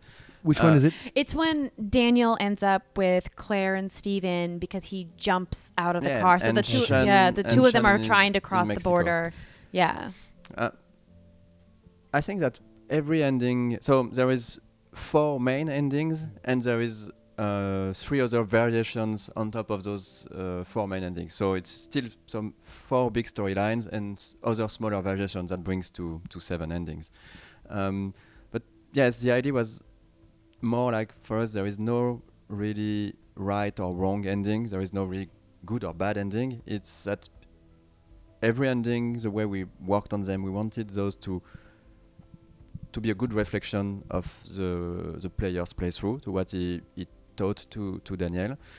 And it was also important for us to show that in a way, like in real life, we are talking about characters that have lost a bit of their own possibility of full choice because of there is a system around them. So whatever choice you make, there is still, it's just not you, it's just not Sean and Daniel, it's the police, it's the society, it's the world around them that will have an impact on them.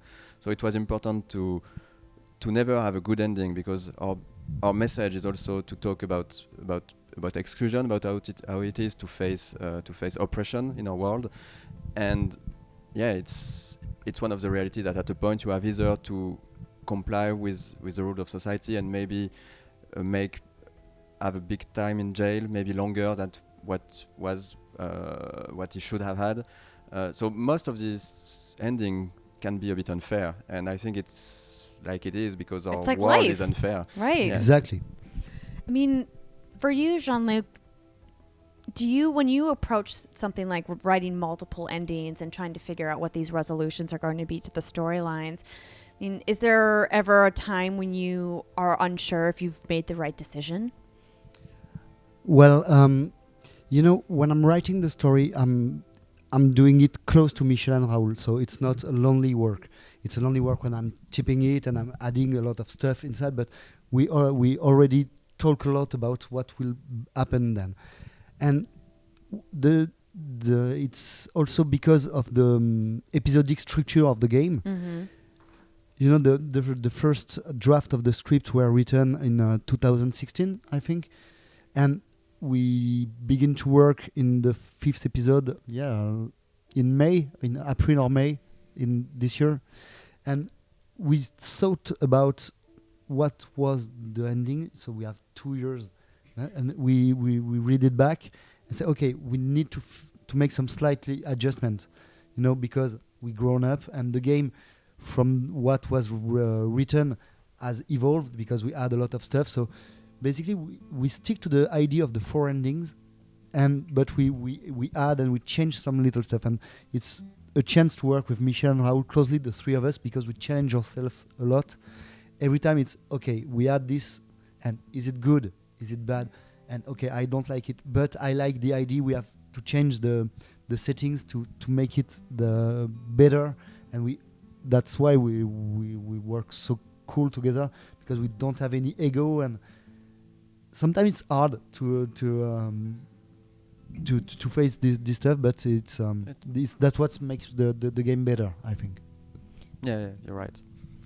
No, I can only imagine if you guys, came to blows over a decision, right, of saying, I think Daniel should do this, and I think Daniel should do this, and then you can't come to a resolution, it could have dramatically changed what happened with the whole story. So it's great to know that you guys have a great writing relationship, because sometimes that, as you mentioned, can be really contentious, especially with creative ideas. People get so invested in their creativity that it's sometimes hard to share that. And so it's awesome to hear that you guys, work really well together. Yeah, it's from the beginning we had this vision and this story about these 2 brothers, and when we read the first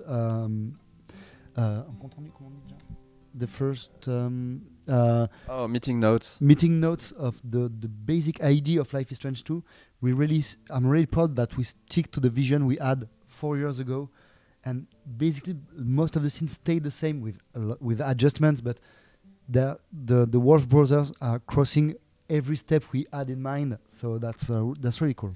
And something we also, of course, are working with a really great team of designers and narrative designers, and